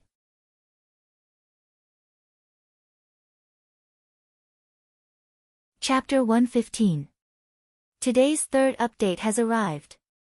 My apologies, I was too tired and overslept. Dugu Wudi sat down angrily, grabbed a cup, tilted his head back, and gulped it down. Suddenly, his tiger-like eyes opened wide and he couldn't help but praise, good wine. It's really good wine. I've never seen or heard of it before. This is a blended wine. Jun Moxie smiled like a fox. Dare I ask, Great General, is it not worth 10,000 taels of silver for a jar? Dugu Wudi smacked his lips and blurted out, it's worth it. It's too. He immediately glared at him. It's not worth it. It's not worth it. You're selling a jar of wine for 10,000 taels of silver. Why don't you just rob a bank? 10,000 taels of silver is 10,000 taels of silver. It's a fixed price. It's up to you whether you want to buy it or not. I can't do anything if the great general goes against his conscience and lies. Jun Moxie rolled his eyes. He pushed the cup of wine over and said, this is the wine's head. Great General Dugu, would you like to try the 10,000 taels of wine for a cup? This cup is a gift from your nephew to the elders. Dugu Wudi snorted twice. He wanted to say no, but he couldn't resist the temptation. He grinned and said, the wine is indeed good, but no matter how much I taste it, I can't go for 10,000 taels of silver for a cup. He curled his lips, grabbed the cup, and quickly poured the wine into his mouth. Awoo! An ice-cold thread slid down his throat, and a bang sound was heard as a volcano erupted in his heart. Invincible Dugu felt as if his entire body's blood was on fire. He felt a little dizzy after drinking the cup. He tried his best to restrain himself, but his eyes had already turned bloodshot. Good wine. It's worthy of being called a wine's head. Dugu Wudi raised his head and swung the cup in his mouth. Then, he slammed it down on the table. Another cup. 10,000 taels of silver for a cup. No bargaining. Jun Moxie snorted. General Dugu, you drank 10,000 taels of silver in one go. He actually wanted another cup. You even said that this heavenly wine isn't worth the price. Previously, this cup was a gift. If you want to drink more, I can't afford it. This wine is really good wine, but no matter what, it can't be worth 10,000 taels of silver a cup, right? Dugu Wudi's eyes greedily looked at the wine jug in the room. He wanted to snatch it away, but he refused to admit it. What a joke. This was a matter of principle. The Dugu family would go bankrupt on the spot if he accepted this 10,000 taels of silver for a cup. Does Great General Dugu intend to renege on this debt? Jun Mo sneered and said, or is it that the Dugu family broke into my Jun family's residence, smashed everything, humiliated me, and then robbed my family of the only heaven's wine in the world? And now, all of this is over with just a few words. Just let it go. My Jun family doesn't even have this much face. Do you think you can just let your Dugu family bully us like this? That's what you said. I didn't say that. Dugu Wudi jumped up. This crime was too big. Even General Dugu Wudi couldn't bear it. Since you didn't say that, does that mean that General Dugu believes that the Dugu family needs to compensate our Jun family for this? Jun Moxie said patiently. Of course we need to compensate. Although are the Dugu family. That's great. Thank you for your kindness. 25 million taels of silver. Jun Moxie interrupted him with a beaming smile. Crap. Bastard. Dugu Wudi was dumbstruck. He spun around 3 times and scratched his head. After a long time, he finally said, you didn't even sell this wine. How do you know that it's worth 10,000 taels of silver? Isn't this taking advantage of my family? Do you think that I have to approve of your wine just because you set a sky-high price? That's not reasonable. According to General Dugu, you want me to sell this wine for a certain amount. Then, you'll agree to it? Jun Moxie asked. That's right. No, that's not it. What I'm saying is that if you can mix the same jar of wine into fine wine and sell it for a price that everyone agrees with, then my Dugu family will accept this debt. Dugu Wudi smiled proudly. I've finally found a way to deal with this brat. Your wine is indeed of the highest quality, but it can only be sold for 180 taels of silver. Although it's not a small amount, it can't be sold for 25 million taels of silver. Good. It's a deal. But before that, your Dugu family is not allowed to cause trouble for me. Jun Moxie immediately decided. Good. But it must be within 3 months. During this time, if you provoke my daughter, I will still beat you up. Dugu Wudi snorted twice. He looked at the greasy-haired brat in front of him and felt that his evil plan had succeeded. If you can't sell the wine for 25 million taels of silver, then you will supply my Dugu family's wine for free. How about it? Do you dare to accept this bet? After going around in circles for a long time, General Dugu finally revealed his true intentions. I have full confidence in my wine, so it's a deal. But you must also keep an eye on your daughter. If she comes looking for me, I will not be responsible for what happens. Jun Moxie snorted twice in his heart. Your Dugu family can just wait to carry this mountain of debt. I'll let you be arrogant. Don't say 10,000 taels of silver for a jar, even if it's more, it's still going to be him crying. Jun Mo Xia sent a carriage. Dugu Wudi gave the order, and his subordinates picked up the 7 brothers. They looked like dead pigs, and threw them into the carriage. Then, General Dugu walked away, looking back 3 times at every step. He really could not bear to part with that heavenly wine. This brat is too stingy. Why didn't he give me another cup just now? Jun Moxie watched him leave and returned to his room with a smile. However, he did not take this matter to heart. He stroked his chin and pondered. The current Jun family is still too weak. Although I used medicine to raise third uncle's Xian Qi to the Tian Xian level, but he is still only at the primary level of Tian Xian. I reckon that my current strength is still not as good as the magnificent Jewel Hall. Perhaps I should also raise grandfather's strength. Don't I have that level 9 Xian Dan in my hands? I can make the best use of it. If I make good use of it, I should be able to raise grandfather's strength to the intermediate level of Great Master Shin Xian. But how should I use that thing? I don't know anything about it. How should I solve this problem? Jun Moxie's heart was having a headache for a long time. He had wanted to release this news countless times to attract strong people from all over the continent, but he had never been able to make up his mind. The weight of a level 9 Xian Dan was definitely enough. He believed that even a master like Great Master Shin Xian would be tempted. Or it should be said that as long as one had enough power and strength, no one would not be tempted. But doing this was undoubtedly playing with fire, and the current Jun family could not afford to play with it. Even if the Jun family had 2 Tian Xian experts, they still could not afford to play with it. The truth was cruel. Although the Tian Xian experts were close to the peak of strength in this world, they were still powerless in the face of a higher level existence. The territory of Tian Xiang Kingdom could not be said to be small. But in the entire continent, it was only 11. Even so, it could be said that there were many hidden dragons and crouching tigers. Although there were not many strong people who had appeared, but Jun Moxie knew that there must be countless strong people hiding in the streets and mountains. Although the strength of his grandfather and third uncle were not weak, they were not enough to rely on. He believed that once the wind and clouds gathered, there would be a storm.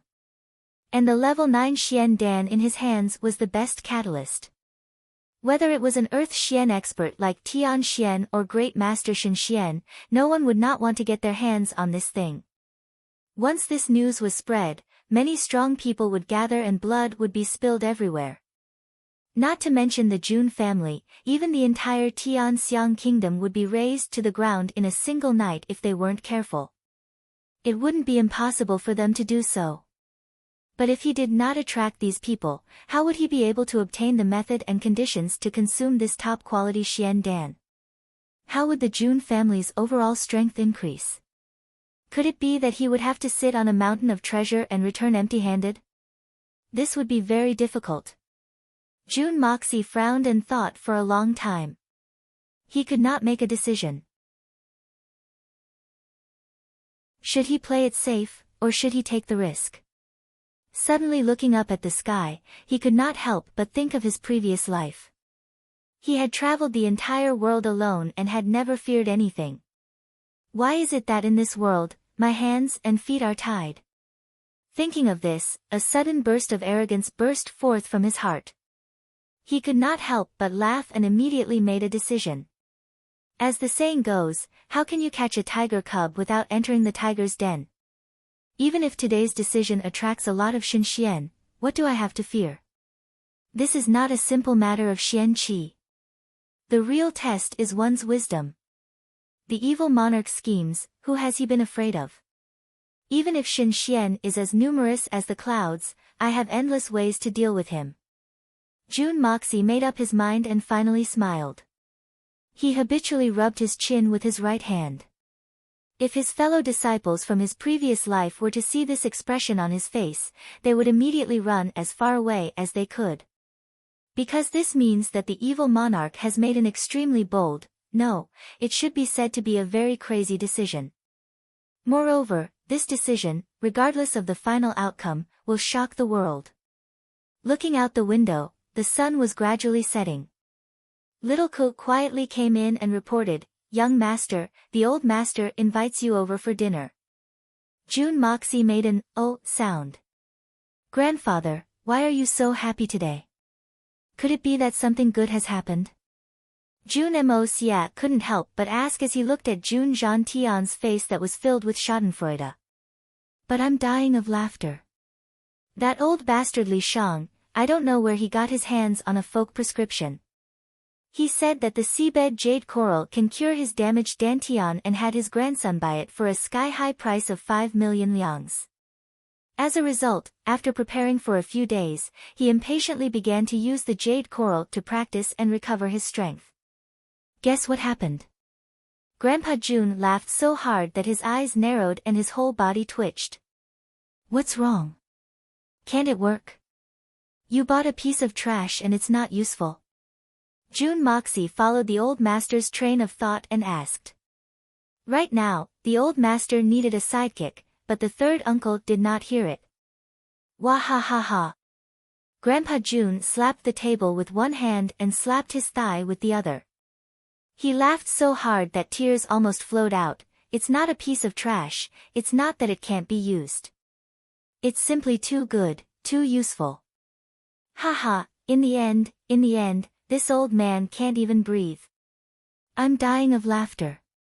Grandpa June drank a mouthful of water and choked for a while before saying, "I heard that at the most critical moment, the jade coral unexpectedly exploded. It's really too good. Wah ha ha ha."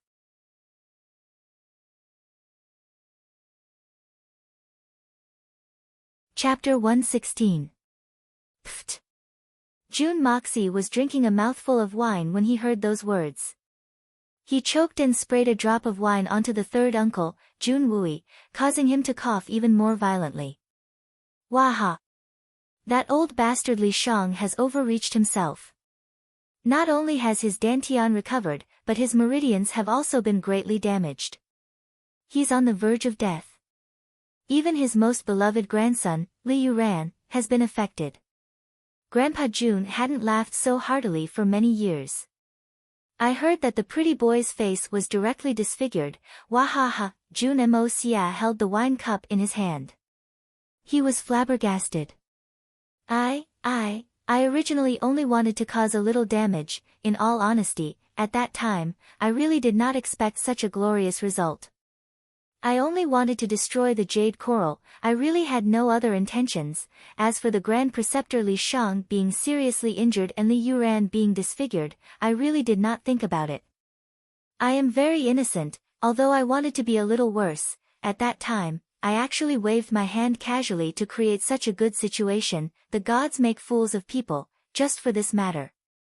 Today, we must get drunk. Grandpa June laughed heartily and raised his glass of wine.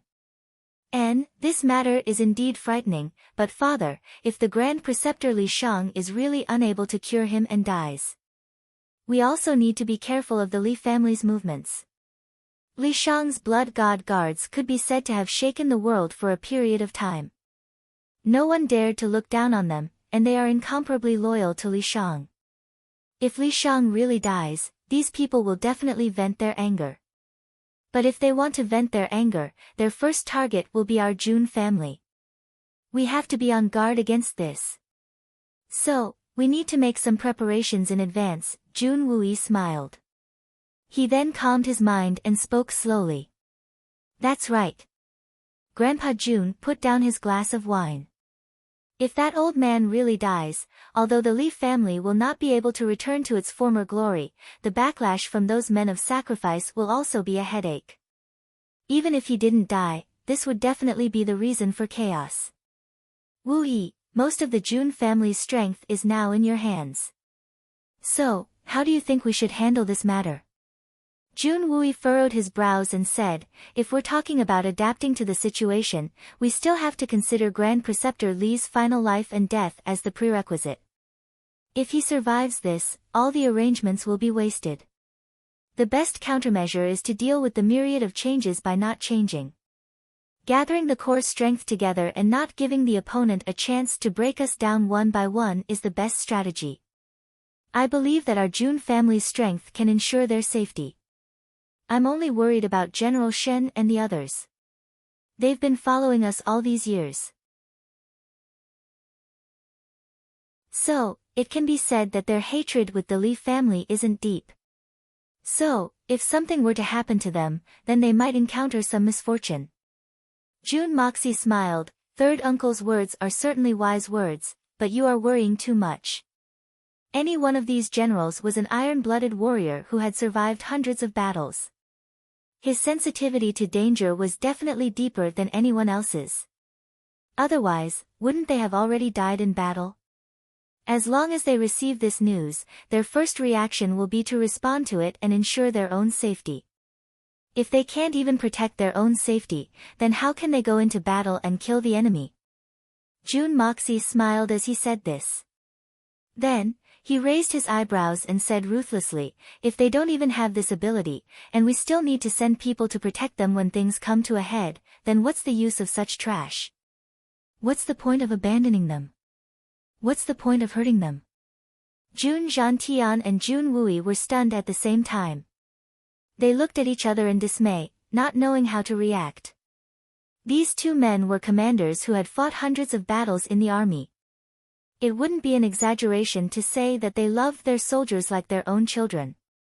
They treated the soldiers under them like brothers and nephews. So, they naturally disapproved of Jun Moxie's incomparably ruthless words. Xia, you can't say things like that.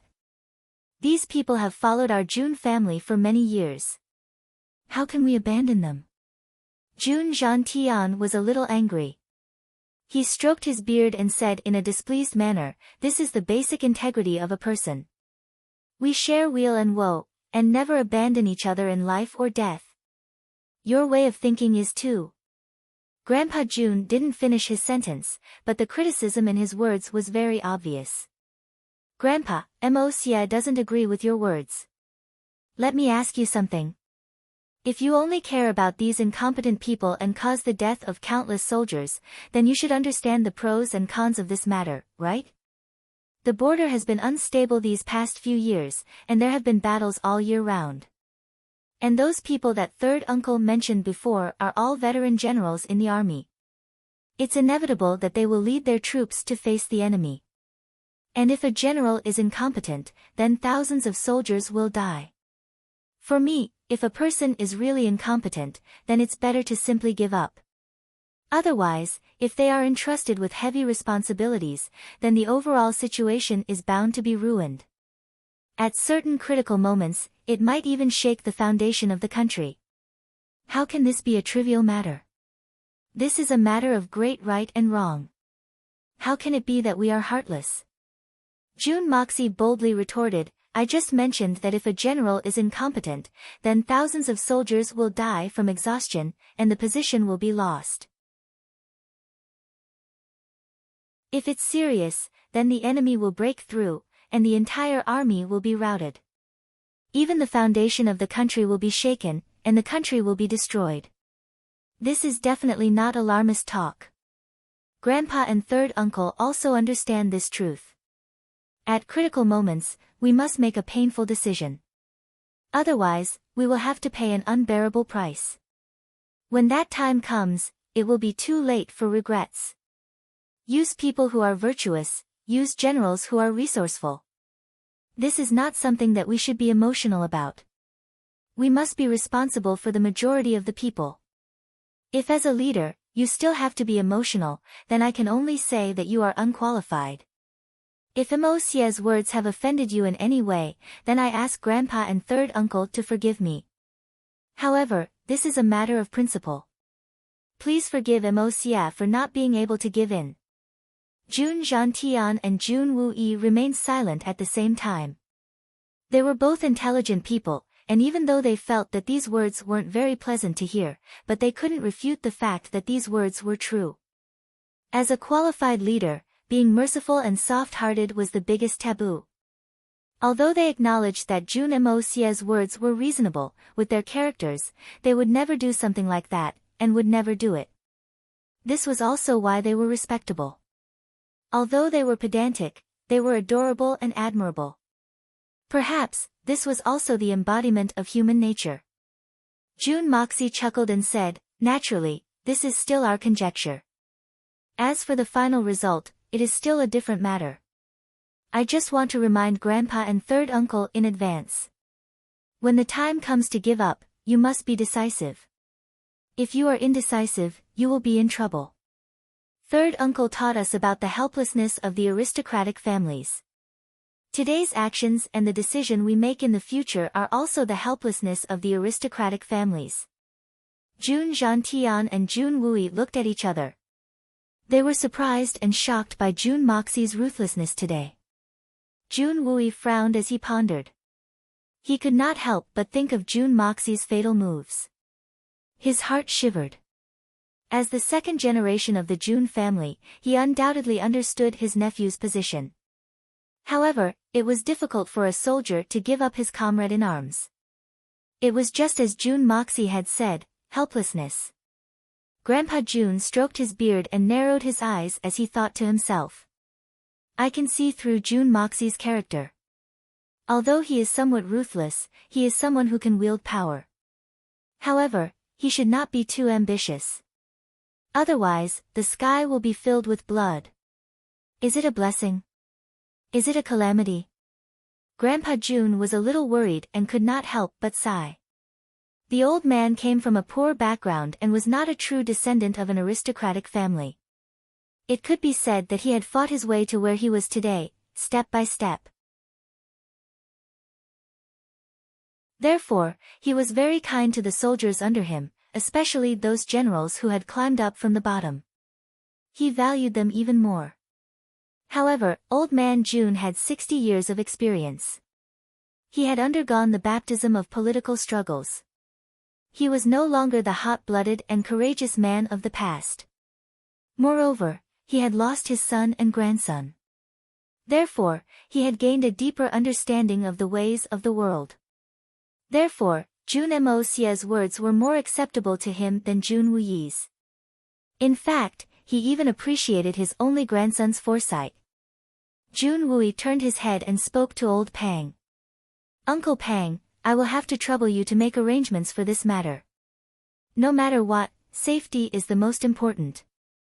Although Old Pang was nominally the steward of the June residence and was considered a servant, but in reality, everyone knew that Old Pang and June Zhantian were true friends of life and death. June Zhantian had never treated Old Pang as a servant. He only treated him as his own brother. In the past, June Zhantian had wanted to remove his old brother's status as a servant. Then, he would be rewarded with military merits. Then, he would be bestowed the title of a wife and son. However, Old Pang was sincere about his elder brother. He understood that once he removed his status as a servant, he would no longer be able to accompany his elder brother. Moreover, he would no longer be able to contribute to his elder brother. Therefore, he refused to remove his status as a steward. Therefore, June Wui had always regarded Old Pang as his elder. Therefore, he was very respectful towards him. Old Pang smiled and nodded. Then, he got up and walked out. June Moxie couldn't help but shake his head. Although the June family's people were heroic and upright, but they were too sentimental and righteous. Being sentimental and righteous was a great advantage. However, as an aristocratic family, it involved the politics of the kingdom. Blindly being sentimental and righteous was not appropriate. However, June Moxie did not expect his words to be immediately accepted by Old Man June and the third uncle. It was just a temporary reminder. In case of a critical moment, it might be of great use. With the character of this father and son, it would take at least 8 to 10 years of subtle influence to change them. Not to mention that June Dashao did not have the patience to do so. Even if he did not have that much time to waste. This kind of thing cannot be rushed. Let's take it slowly. Suddenly, a sonorous voice rang out. Brother Wu Yi, it's been 10 years. How have you been? The voice was powerful and reverberated in the clear sky under the setting sun. Jun Wuyi's complexion changed, and his face turned white in an instant. His lips trembled slightly, and he almost jumped out of his wheelchair.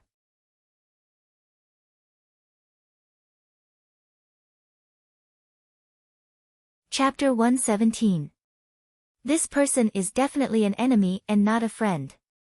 From Jun Wuyi's performance at the moment, there must be a lot of stories behind this. However, Jun Wuyi was in the middle of a full recovery. So, he had to suppress his anger no matter what. Otherwise, he would inevitably fall short of success. Jun Zhantian looked at the expression on Jun Wuyi's face and seemed to have understood something. He could not help but reveal a look of worry. It has indeed been many years since we last met. I did not know that a distinguished guest would come from afar. Please come in and have a chat. Jun Wuyi sat motionless as he slowly spoke. His voice was deep and resounding with a hint of heartfelt calmness. At this moment, Third Master Jun had already calmed his mind.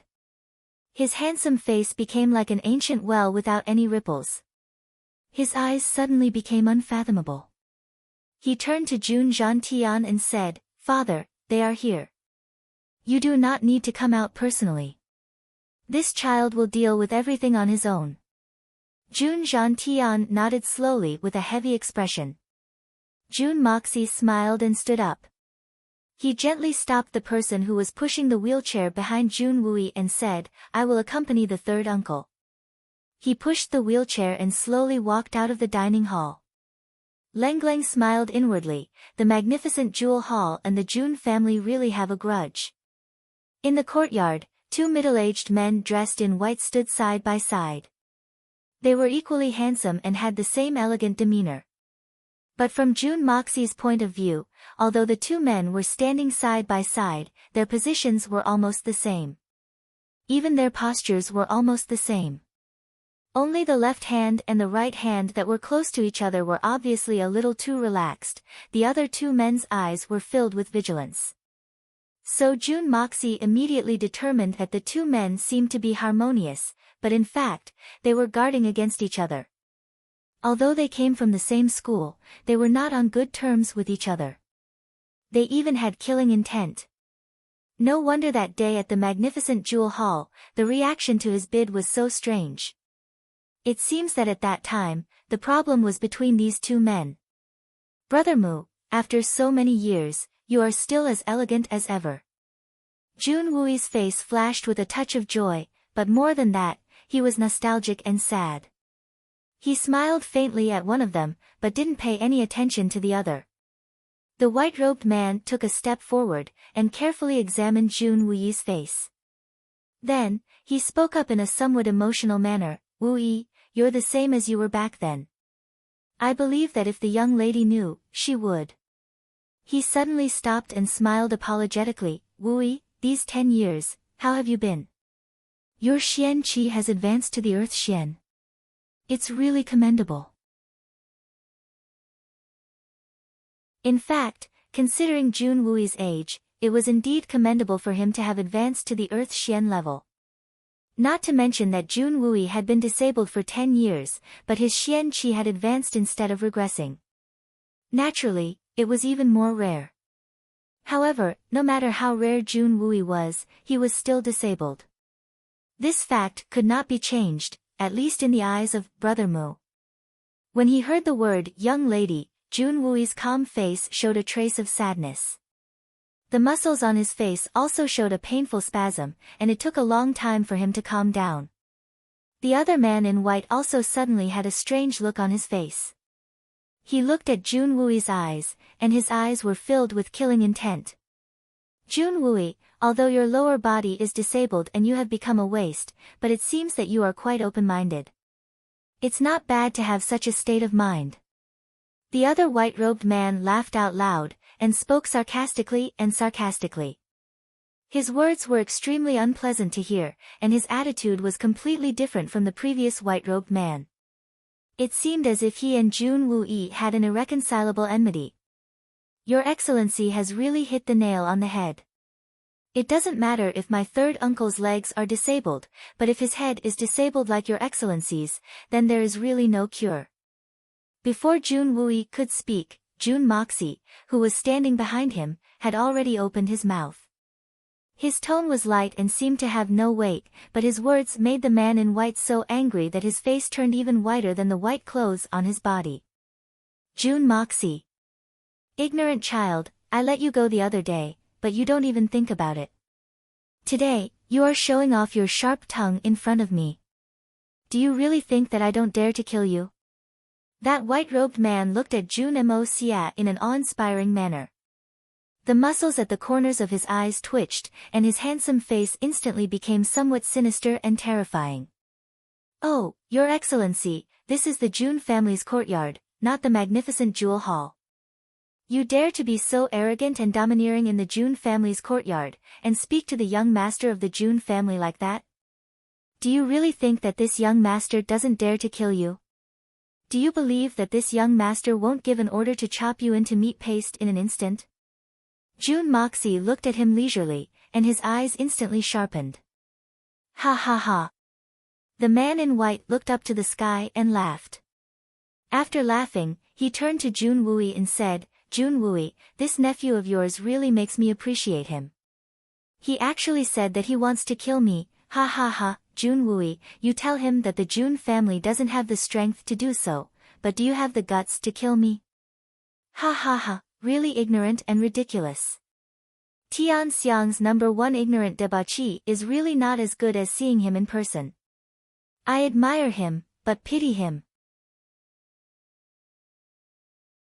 Xiao Han, this is the Jun family's residence, and you are too presumptuous and too much. Another man in white shouted angrily, if you don't want to come here with me, then leave immediately. What nonsense are you spouting? Mu Shuetong, you also said that this is the Jun family's residence, and here, you don't have the qualifications to yell at me. The man in white called Xiao Han gloomily looked at Jun Wui and said without turning his head. Ha ha ha, this is really funny. There are too many people in this world who think too highly of themselves, and think too highly of themselves. Jun Moxie laughed loudly, brother, don't think too highly of yourself. Touch your conscience and ask yourself, what kind of trash are you in your organization? Can you speak for the entire organization? Even if my Jun family were to kill you, do you think your master would go to war with my Jun family for your cheap life? Jun Moxie looked at him with pity, poor child, let me tell you the truth. Even if all the people in this world die, the sun and the moon will still rise from Dongfang and set in the west. People, don't think too highly of themselves. Once you neglect this point, you will definitely stumble, and it will be a big stumble. Let me tell you this in a sincere and heartfelt manner, and treat it as a free education for you. Ha ha, I am too kind. A shadow flashed, and a series of pa pa pa sounds rang out. The enraged man in white approached Jun Moxie, and raised his palm to slap him. Jun Moxie laughed loudly, and quickly retreated. The man in white followed him like a shadow. Jun Moxie's body swayed left and right, and his head tilted to the side. His shoulder was hit by a palm, but at the same time, he used his elbow and knee to block the attack. Two poo-poo sounds were heard, and the man in white's face turned green and white. He retreated a few steps, and his posture became very unnatural. His eyes turned red, and he looked at Jun Moxie as if he was about to spit fire. He was so angry that he wanted to swallow him whole. Although Jun Moxie's words were rude, he was still a junior in the eyes of the man in white. He could teach him a lesson, but he could not kill him. Therefore, the man in white only used 5% of his strength, and was prepared to teach this sharp-tongued debauchee a lesson. Otherwise, as a dignified Tian Xian expert, he would have to consider his own status. If he were to disregard his status and bicker with a junior who had not even reached Silver Xian, wouldn't he become a laughingstock? But he never expected that Jun Moxie's counterattack would be so sharp, so fast, so precise, and so ruthless. One elbow hit his throat, and the other knee hit his crotch. He had underestimated his enemy, and was completely unprepared. This boy's attacks were tricky, and his timing was precise. It was incredible, and just right. Even with his reaction, he had still been hit.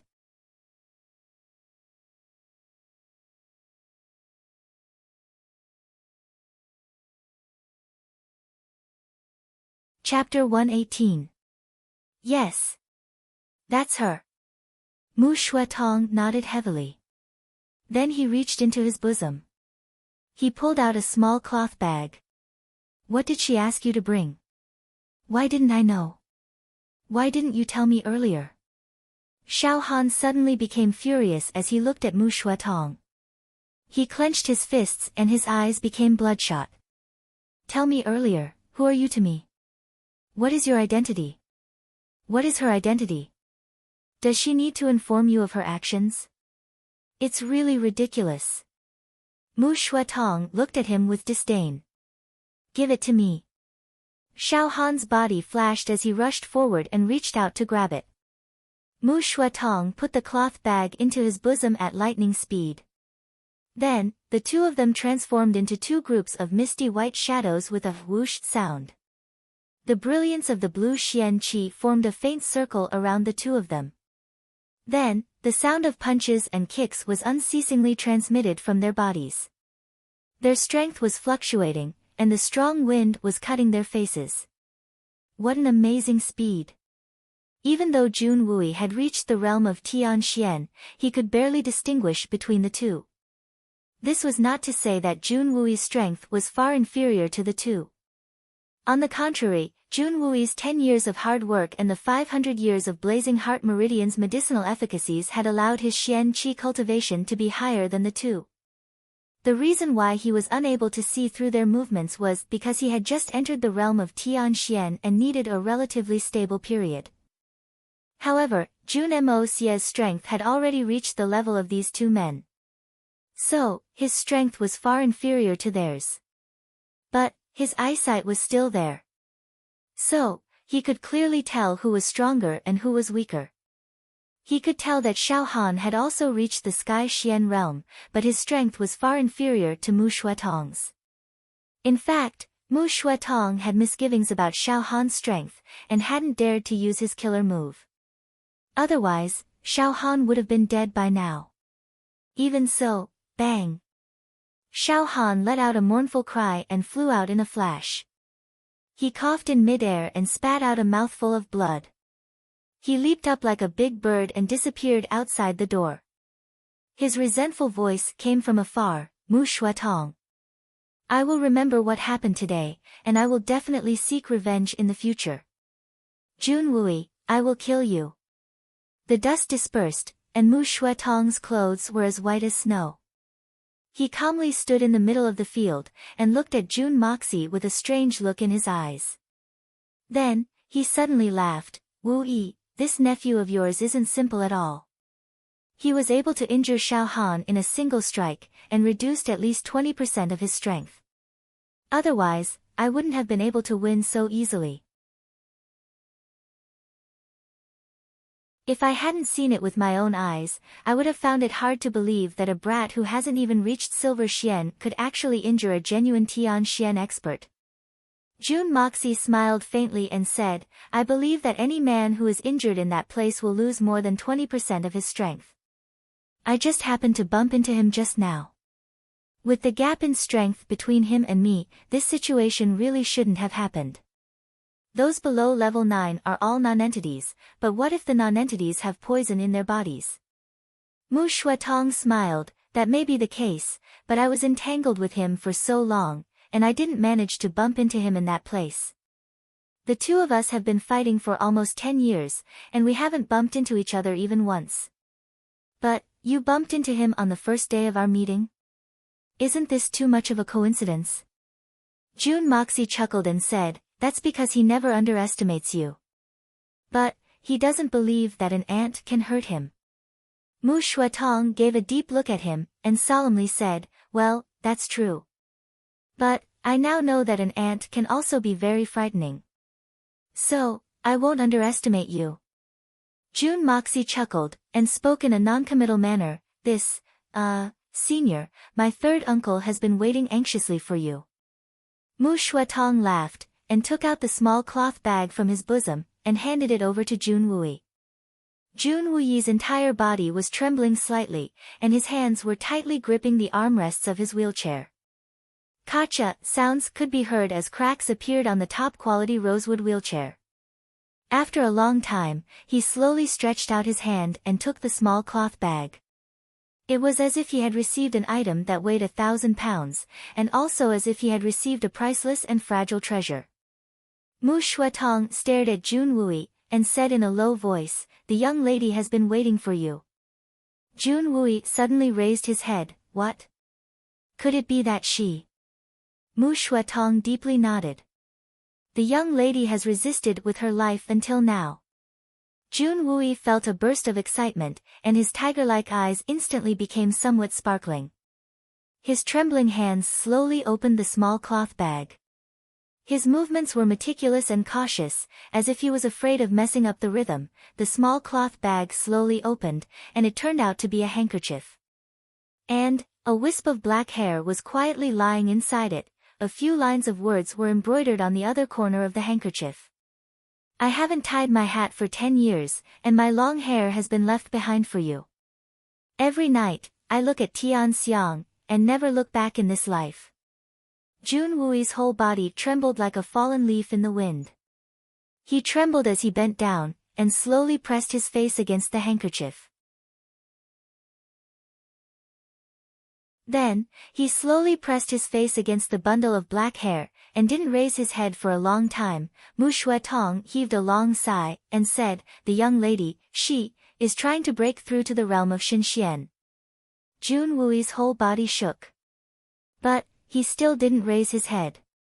It seemed that this handkerchief and this wisp of black hair had become his entire world at this moment. His heart and soul were entrusted to him. Mu Shuatong stood quietly for a long time. Then, he said, "Brother Wu Yi, this little brother has come to an end. So, I'll take my leave now. I hope that Brother Wu Yi can understand the young lady's feelings. Sooner or later, you'll have an end to your bitterness. Don't give up so easily." He cupped his hands in obeisance, and then turned around to leave. Jun Wui still didn't raise his head. It wasn't until Mu Shuatong had walked a few feet away that he spoke in a hoarse voice, "I've lost my composure. I'm too excited today, and it's not convenient for me to keep Brother Mu. But, Brother Wu Yi will come to ask for forgiveness in the future. Brother Mu, please send my regards to Miss Xiao Qian." Xiao Qian was Mu Shuatong's former lover. Mu Shuatong paused, but didn't turn around. Instead, he smiled and said, "Xiao Qian is now your sister-in-law. Next time, I'll bring her to see you." Jun Wui sincerely said, "Congratulations." Mu Shuatong laughed out loud. Then, a sky-blue light flashed, and his body floated along with the cool breeze. It seemed as if he was a falling leaf that was being carried by the cool breeze, and disappeared without a trace. The curtain of night quietly fell, and the world became hazy. Jun Wui was sitting alone in his wheelchair.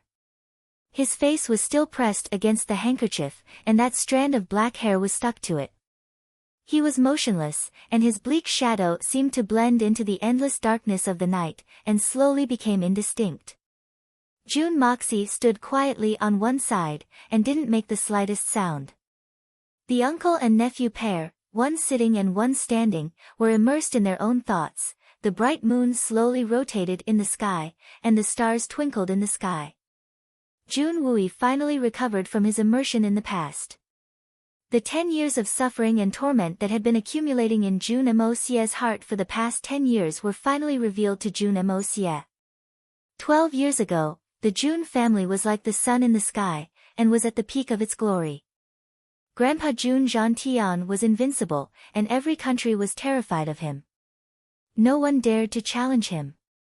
Jun Wu Hui, the eldest of the 3 heroes of the Jun family, was known as the General in White. He was the #1 young man of the Tianxiang Empire. The second son, Jun Wu Meng, was outstanding in martial arts, and superior in intelligence. He commanded an army, and every country was at his beck and call. The Jun family's momentum was not only in Tianxiang, but also in the entire Xian continent. At that time, Jun Wuyi was 19 years old. He was in the prime of his youth. He was young, handsome, talented, outstanding in martial arts. His temperament was extraordinary, and his demeanor was free and unrestrained. It was unknown how many daughters of rich families and government officials yearned for him. During one of the magnificent jewel hall's auctions, Jun Wuyi had nothing to do. He was a teenager, and on a whim, he went in to play, and met a beautiful girl. The two talked happily and had a good impression of each other. After a few days, Jun Wuyi could not help but go again, and the two held hands and traveled around Tianxiang city. The free Jun Wuyi and the girl, Han Yanyao, would leave Tianxiang city from time to travel around. As time passed, the feelings between the two grew deeper and deeper.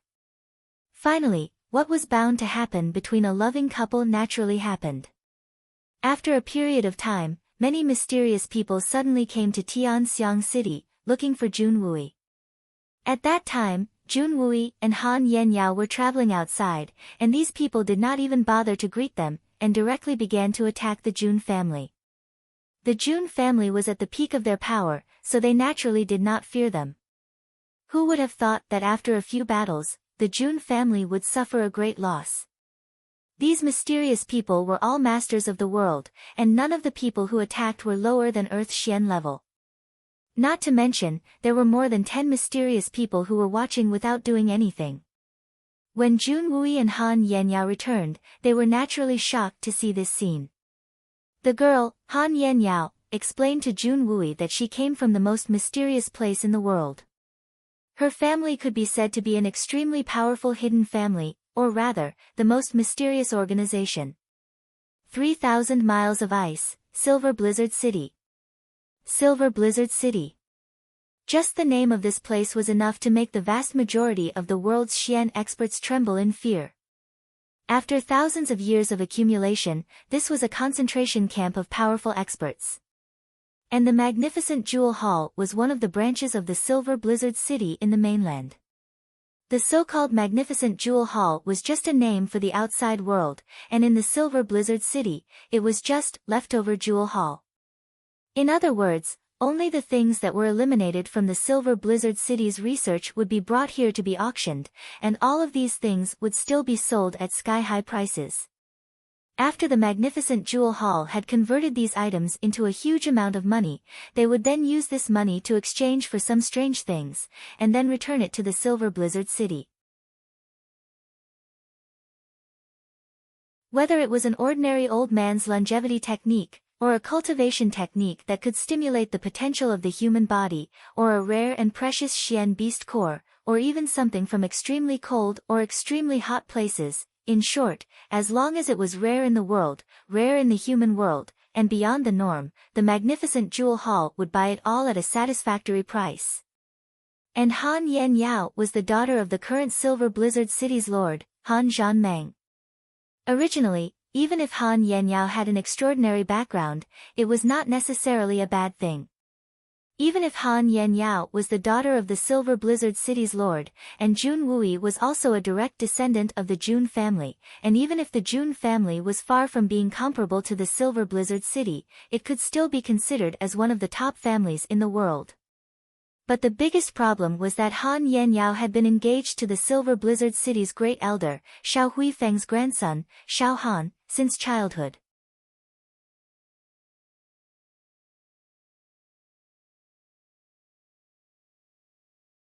Chapter 119. Han Yanyao had told Jun Wuyi before she left that if Jun Wuyi could reach the realm of Master Shen Xian, then there might be hope between the two of them. At that time, Jun Wuyi could be considered a genius, but he was only at the middle level of the Gold Xian realm. The gap between him and Master Shen Xian's realm was too far. It wouldn't be an exaggeration to say that the gap was like the distance between heaven and earth. The Jun family of the Tianxiang Empire suffered a series of defeats in the following 2 years. Jun Wu Yi's two elder brothers, Jun Wu Hui and Jun Wu Meng, died in an inexplicable defeat. Jun Wu Yi was also ambushed during a campaign. He was obviously going to win. But, he was defeated, and was crippled for the rest of his life. Mu Shuetong was one of the few people who had accompanied Han Yenyao. He was also the only person in the Silver Blizzard City apart from Han Yenyao who found Jun Wui pleasing to the eye. The two of them called each other brothers.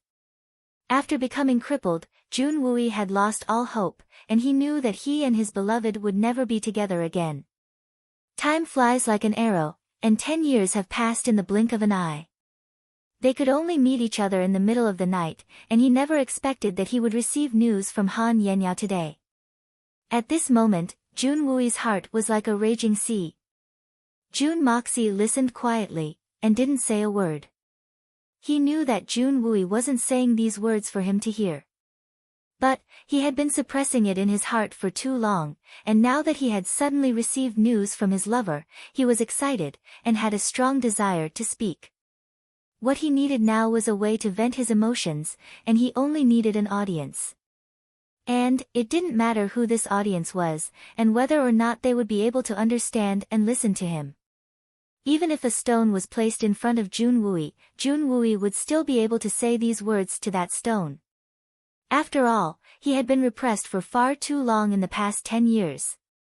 The night was as cold as water, and the white fog was like smoke.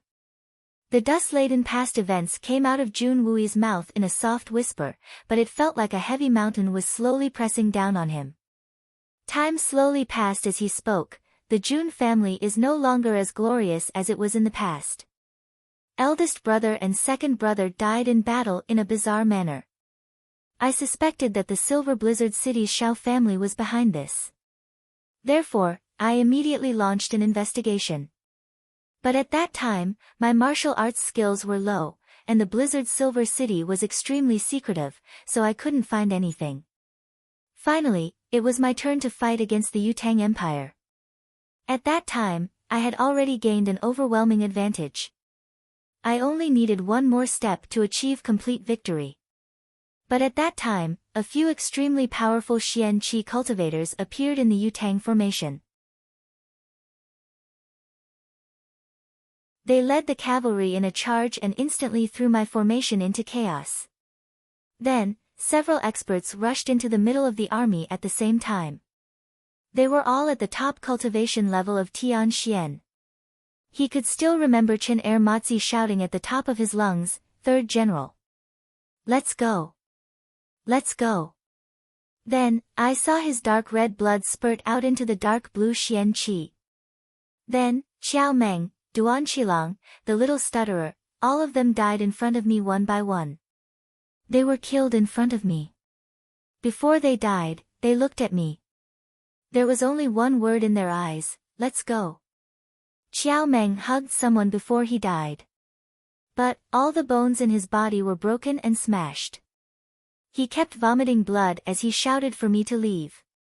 At that moment, it was as if I was in a nightmare. Their blood splashed on my face. It was wet, fishy, and sticky. It was the blood of my brothers. Jun Wui lowered his head in pain. He frowned. When he was talking about the two sentences that Chen Matzi shouted, Jun Wui's voice became louder as if he was shouting. Then, he lowered his voice and murmured. When he was talking about the last sentence, he couldn't help but use his hand to rub his face forcefully. It was as if he wanted to erase the memory of his comrades' blood when they were trying to escape for him, but, I was already crazy at that time. These people were my brothers. They grew up with me. We drank together, sang together, hunted together, went to war together, killed enemies together, celebrated together. In just a few short breaths, they all died in front of my eyes. They're all dead. Right in front of me.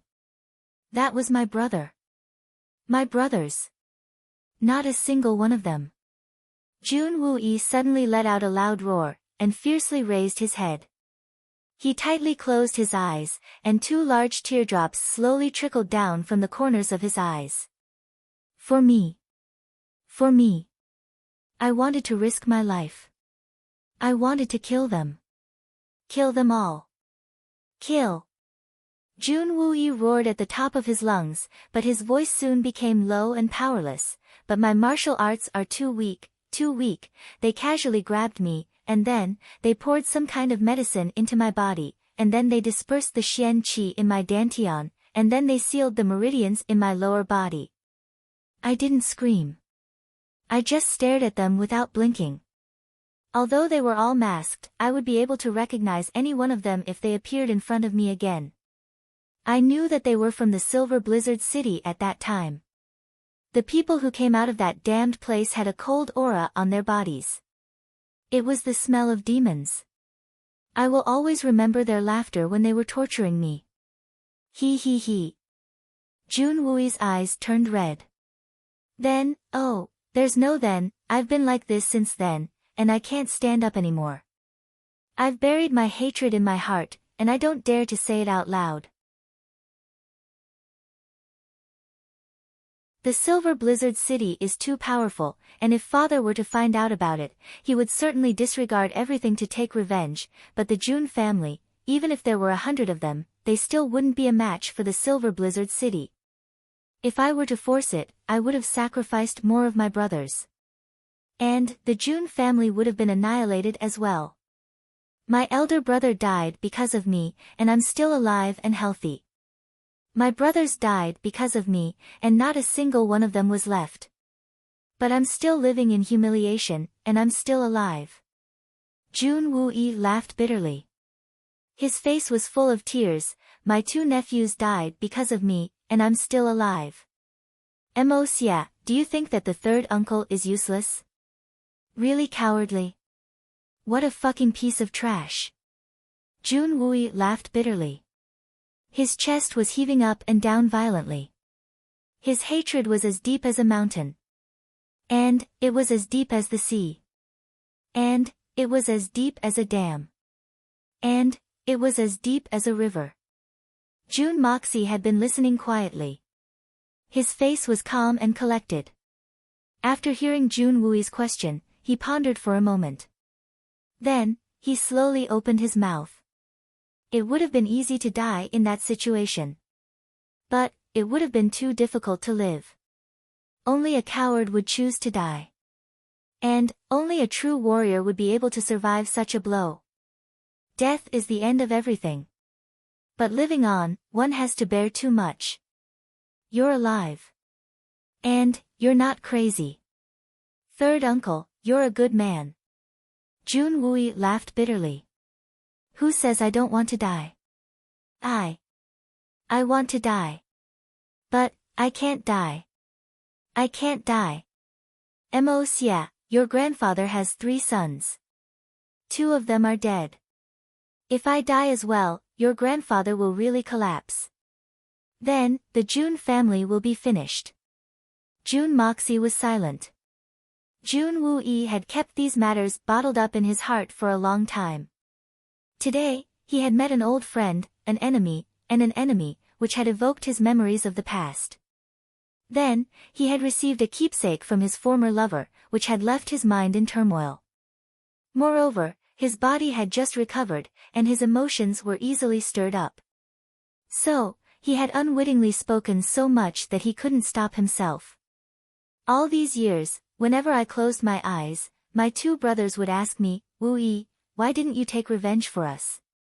Whenever I closed my eyes, my brothers would call out to me. 3rd General, take revenge for us.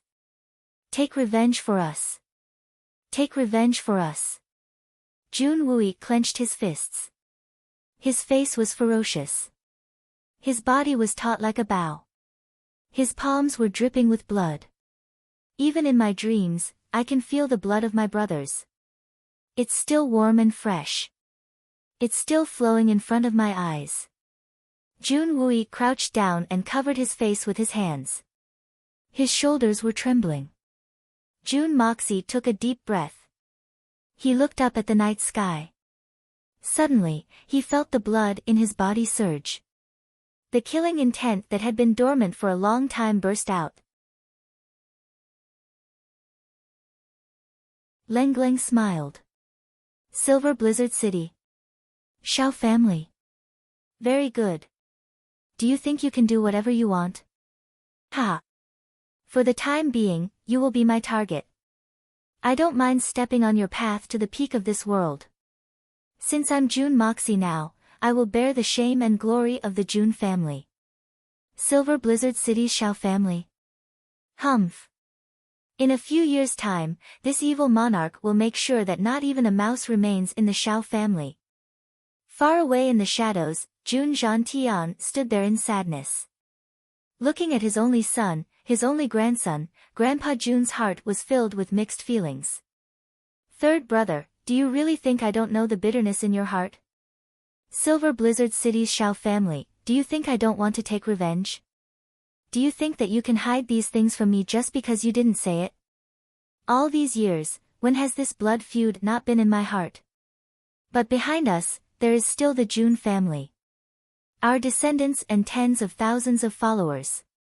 If the Jun family were to let their emotions affect their decisions, the Jun family's descendants would be secondary. Their political enemies would uproot the entire Jun family. That would be a bloodbath. Jun Zhantian stood there quietly for a moment. Then, he disappeared into the night wind. Only the uncle and nephew were left. One was sitting and the other was standing in the night wind. They listened to the sobbing of the wind. The bleakness of late autumn drifted through Tianxiang City overnight. Autumn passed day by day. Tianxiang City appeared to be tranquil on the surface. However, it was surging violently in the dark. At least a few hundred messenger birds flapped their wings and flew into the night sky, drawing out beautiful trajectories. There were also many high-level Xian experts who had suddenly ended their long years of secluded cultivation. One by one, they came out from their hiding places and shuttled through the streets and alleys of Tianxiang City. They were trying their best to listen to any gossip and pay attention to any unusual movements. They were like the most dutiful constables who were closely watching the dark side of the capital. Many people in the continent had received the news in just a few days. They were so excited that they couldn't wait to fly to the Tianxiang City.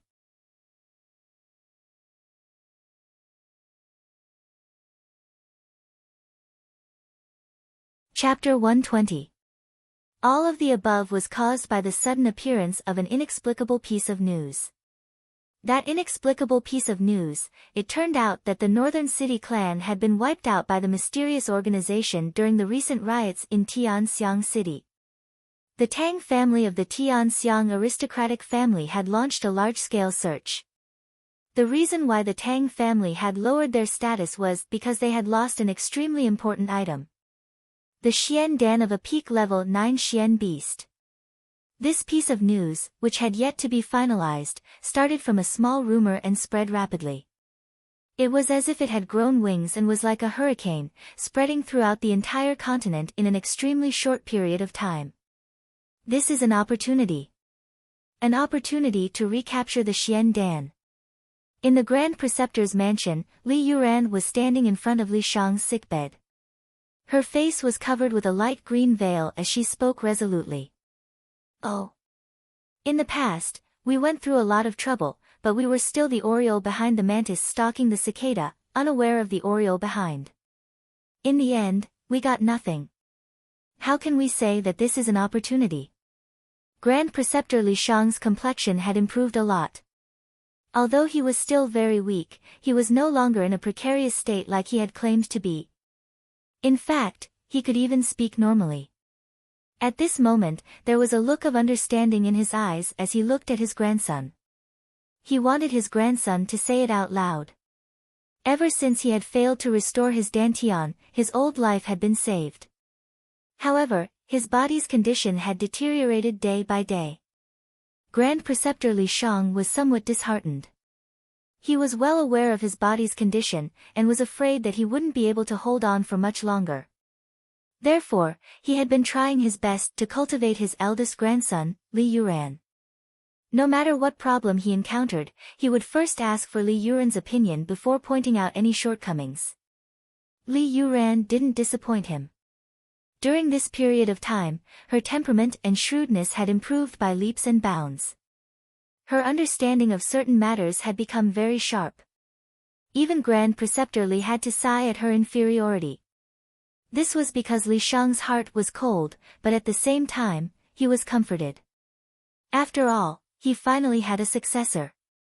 The current situation is very clear. The Tang family's Xian Dan had been stolen. In this world, there were probably only 3 groups of people who knew about it. Of course, old Master Tang wouldn't be so stupid as to leak this information and bring trouble to his family. We couldn't leak this information either.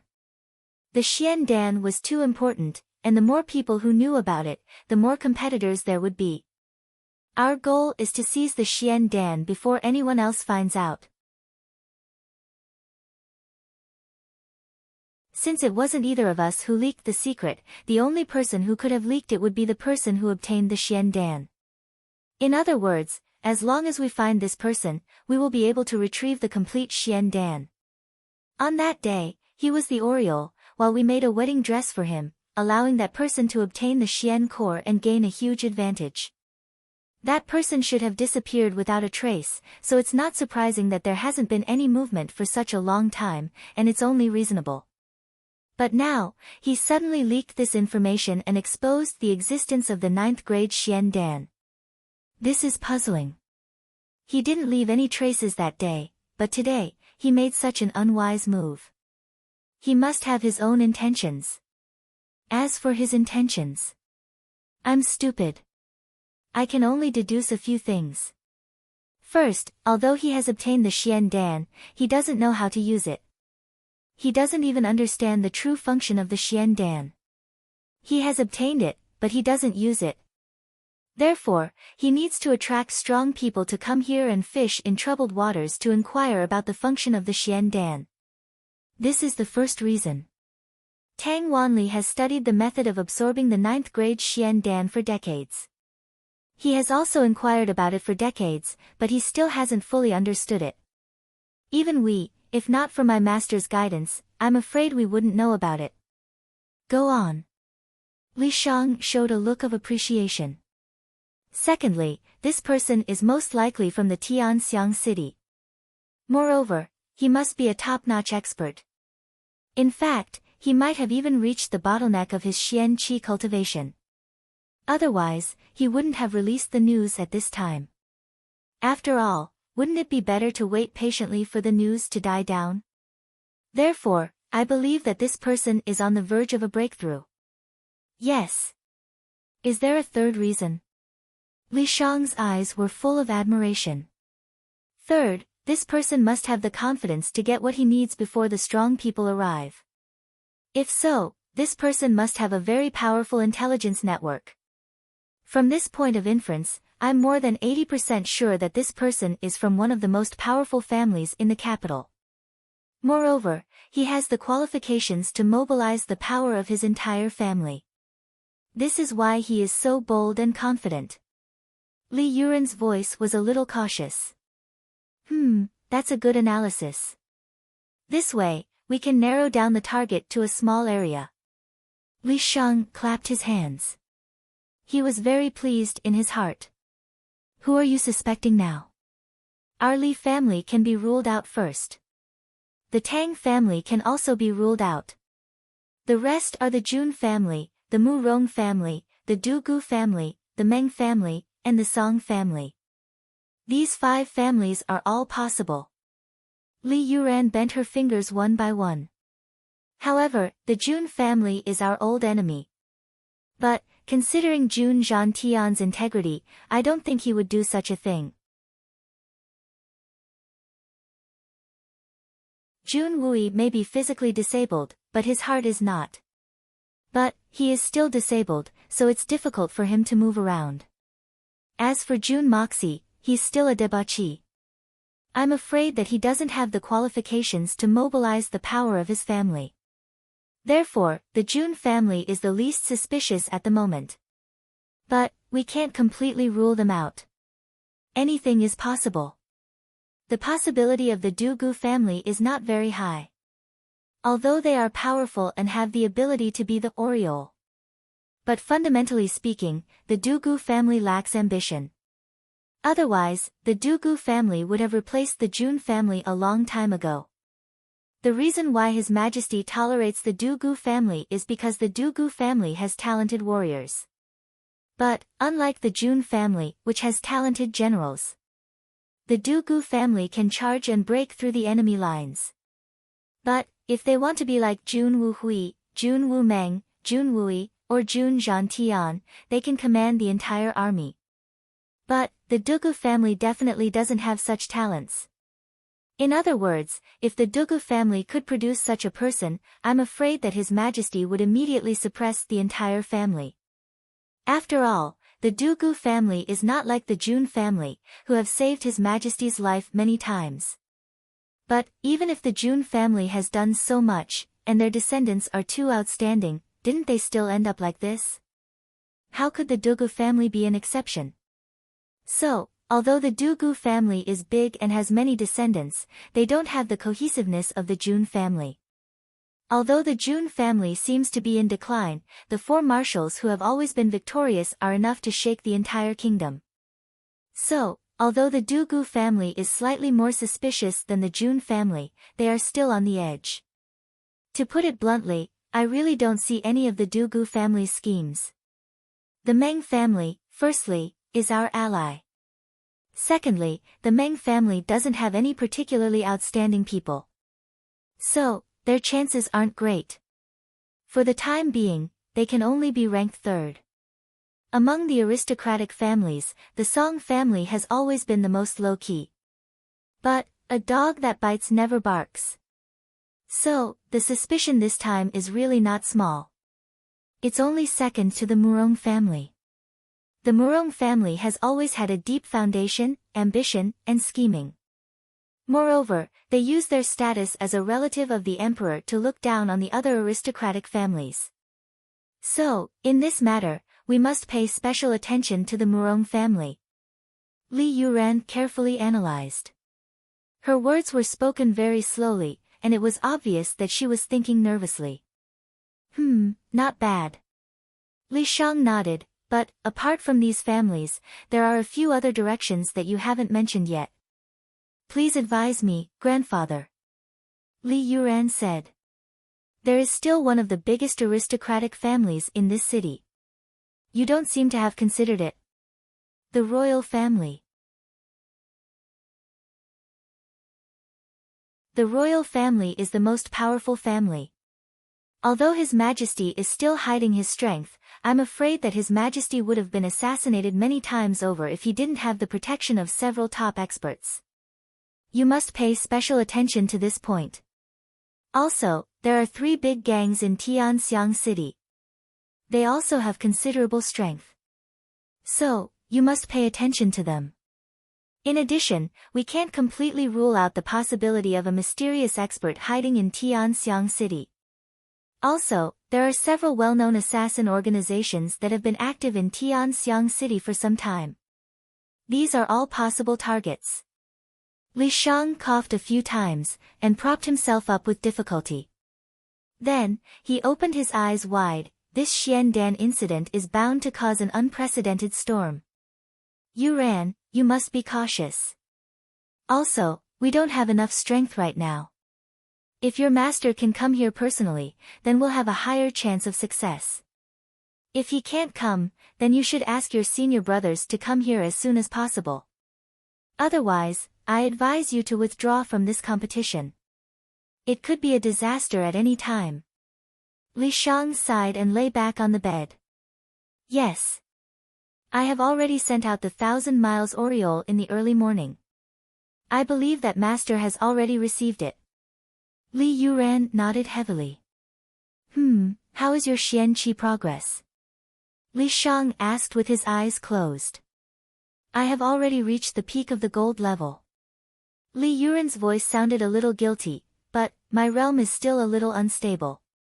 Once it stabilizes, I will be able to attack Yu Xian. But, this matter. Li Shang raised his hand and stopped her from speaking. Don't say that this matter was unintentional. Even if I knew the consequences, I would still gladly help you. After all, you are the Li family's biggest hope in the future. You don't have to worry about this matter too much. Li Yuran sighed. The last time he had used the seabed jade coral to treat Li Shang's injuries, Li Shang had suffered serious injuries due to an inexplicable explosion. However, Li Yuran's face had been blasted open, and his pretty boy face had been completely ruined. However, fortune and misfortune were often accompanied by fortune. Li Yuran had gained a lot of benefits from this incident. The spiritual energy in the seabed jade coral had to be stimulated by Li Yuran first before Li Shang could further absorb it. During the explosion, because of the sudden interruption, a considerable amount of spiritual energy had coincidentally stayed in Li Yuran's meridians. It could be considered as a blessing in disguise. During this period of time, Li Yuran did not go out because of the injury on his face. Under the help of that energy, he actually advanced from the initial stage of the gold level to the peak of the gold level. Just one step and he would be a jade level Xian. With Li Yuran's age, although this speed of advancement was not unprecedented, it was enough to show disdain for the current generation.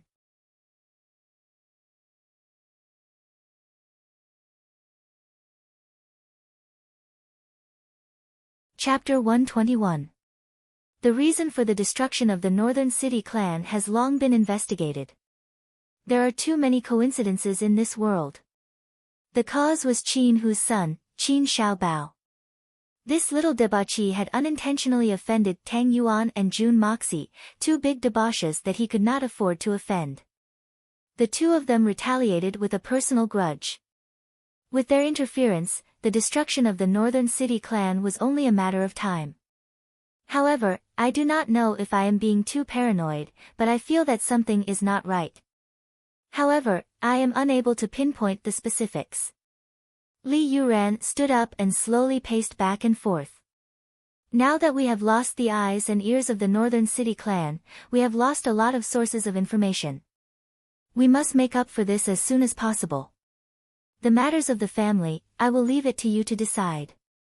Li Shang closed his eyes. I originally wanted to recommend you to the imperial court, but since you insist on not doing so, then we will talk about it later.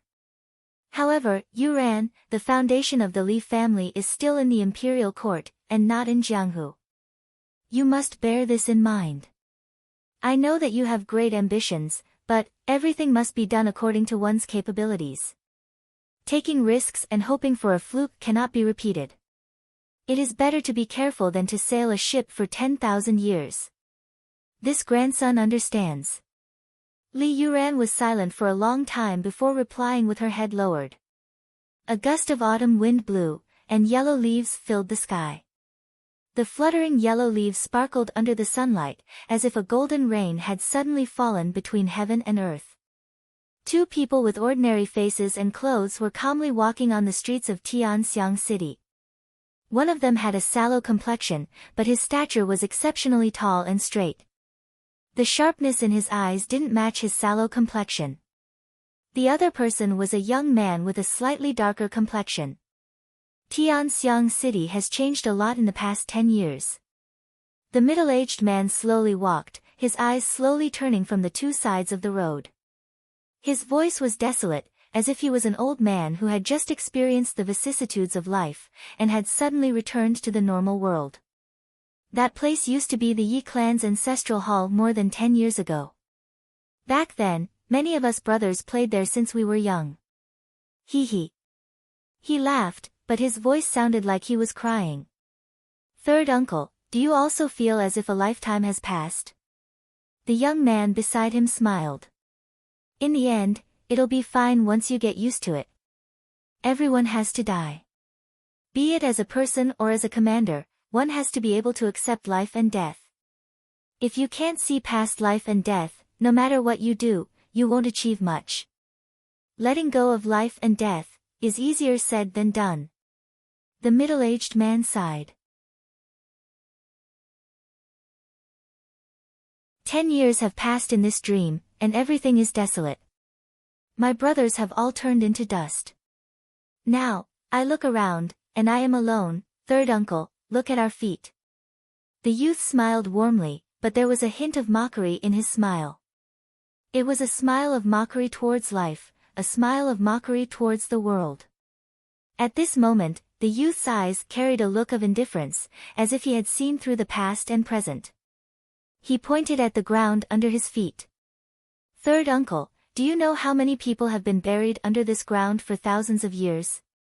In a sense, we are actually stepping on other people's corpses at every moment.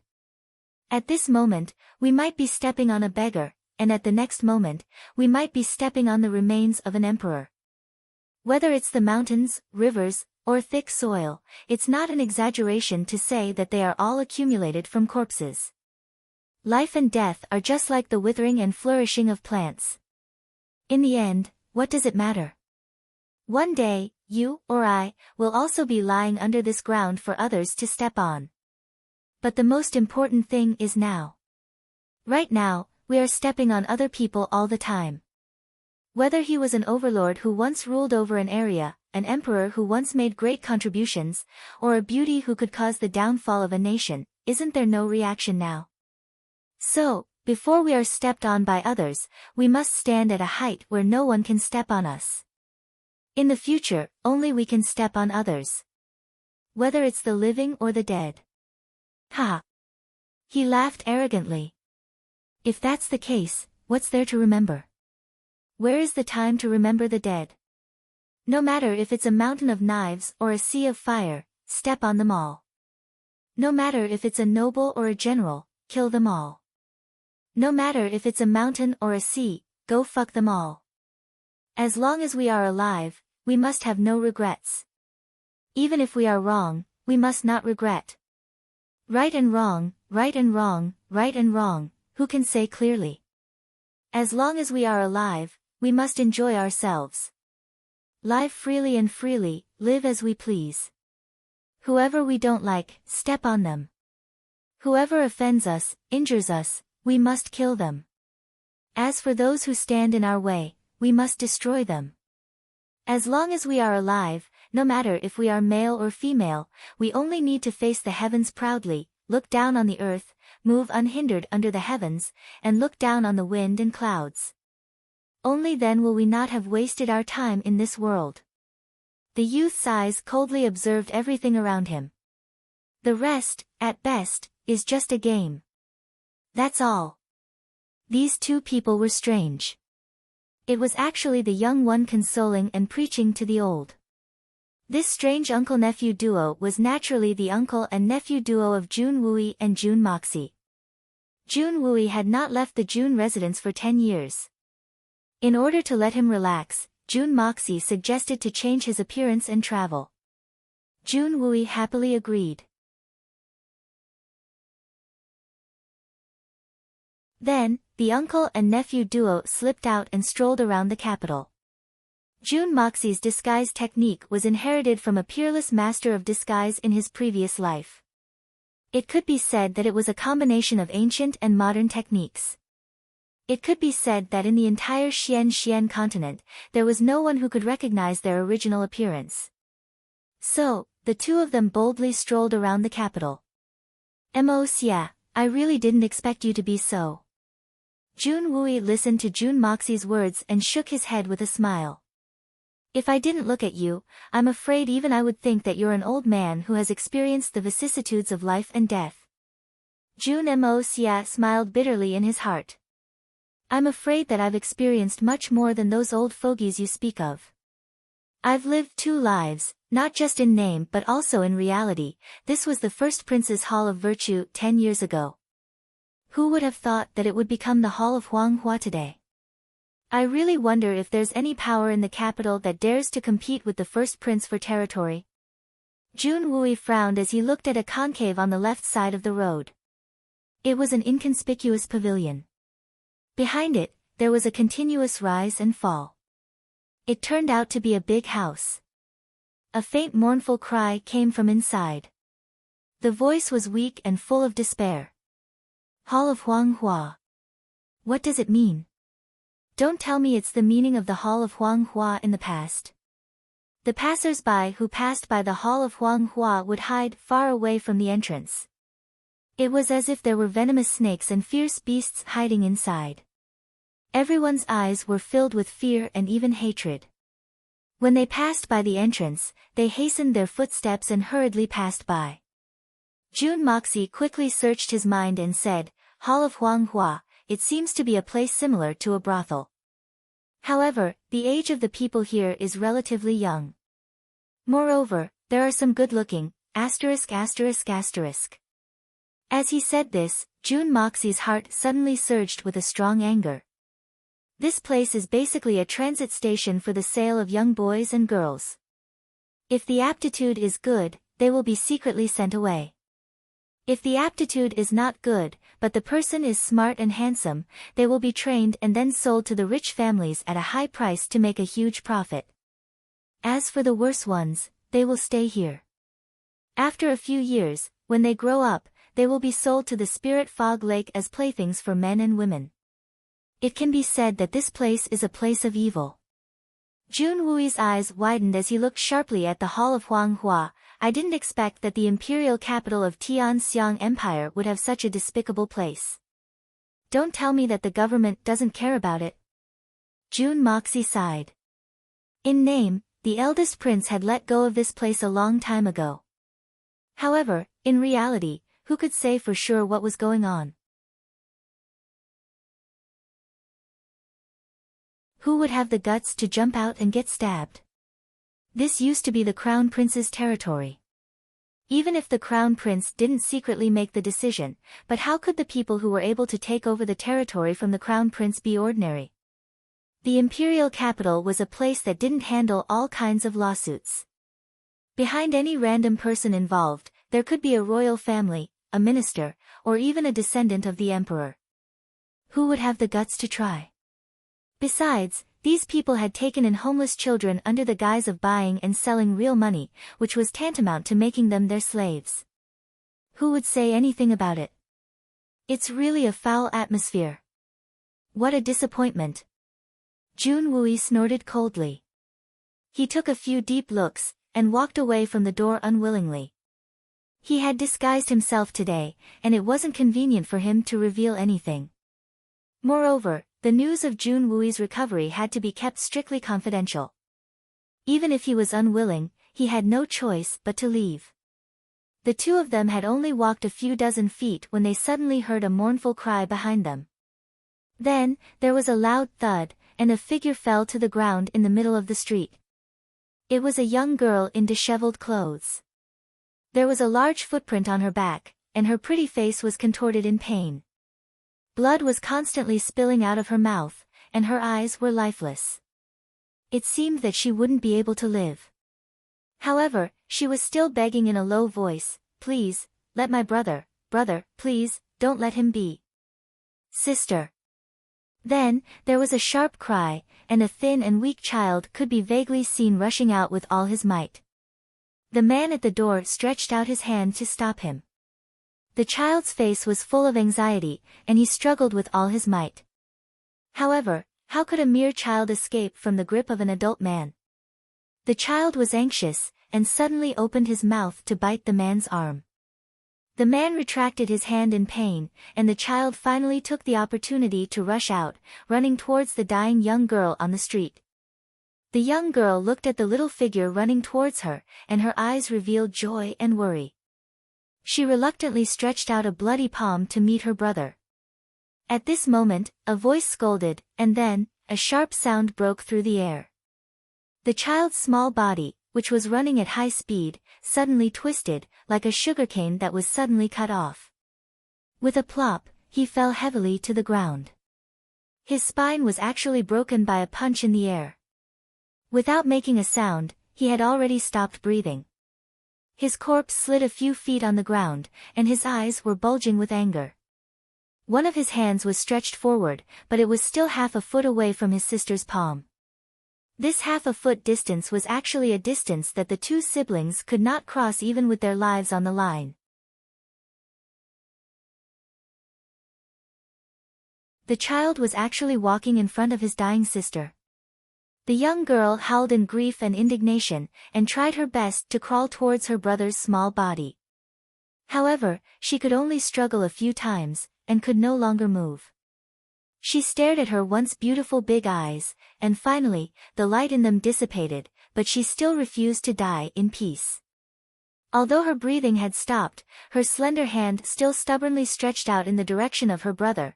Pa! A small sound was heard, and a copper coin that was missing half of its side fell out of the girl's bosom. It was stained with the blood of the two siblings, and it rolled around for a long time. Then, it crooked at June Moc's feet, and as luck would have it, it leaned against June Moc's shoe, and stopped moving. What a sin! How many times has it been this month? Sigh, these children are really pitiful, a passerby muttered to himself in a low voice. He then shook his head, and quickly escaped. They were originally bought slaves. What kind of sin is it to punish their own slaves? A person muttered in disapproval. Many people's faces were filled with pity, and their eyes were filled with indignation. However, they did not dare to speak.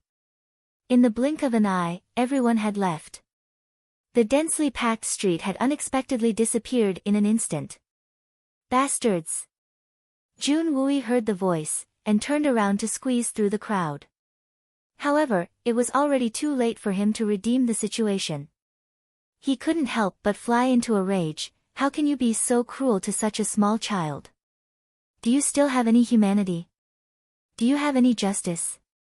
Several big men at the entrance had an evil smile on their faces as they looked at the bloody scene that they had created with their own hands. They felt some evil pleasure in their hearts. However, they had never thought that someone would openly stand up and denounce them. This was something that hadn't happened in a long time for the Huanghua Hall. You ignorant wretch! Mind your own business.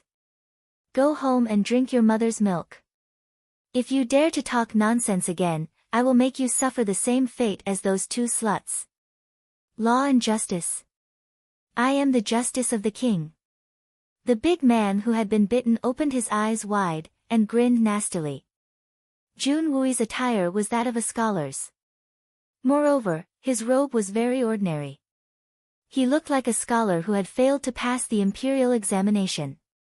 How dare you! Jun Wui was unable to restrain his anger. How dare you treat people's lives as if they are grass at the foot of the imperial city? How dare you trample on the law? Jun Moc's head was lowered at this time, and he was looking at the half of the copper coin at his feet in a daze. The murderous intent in his heart had soared at this moment, and a familiar yet strange feeling had suddenly rushed into his heart.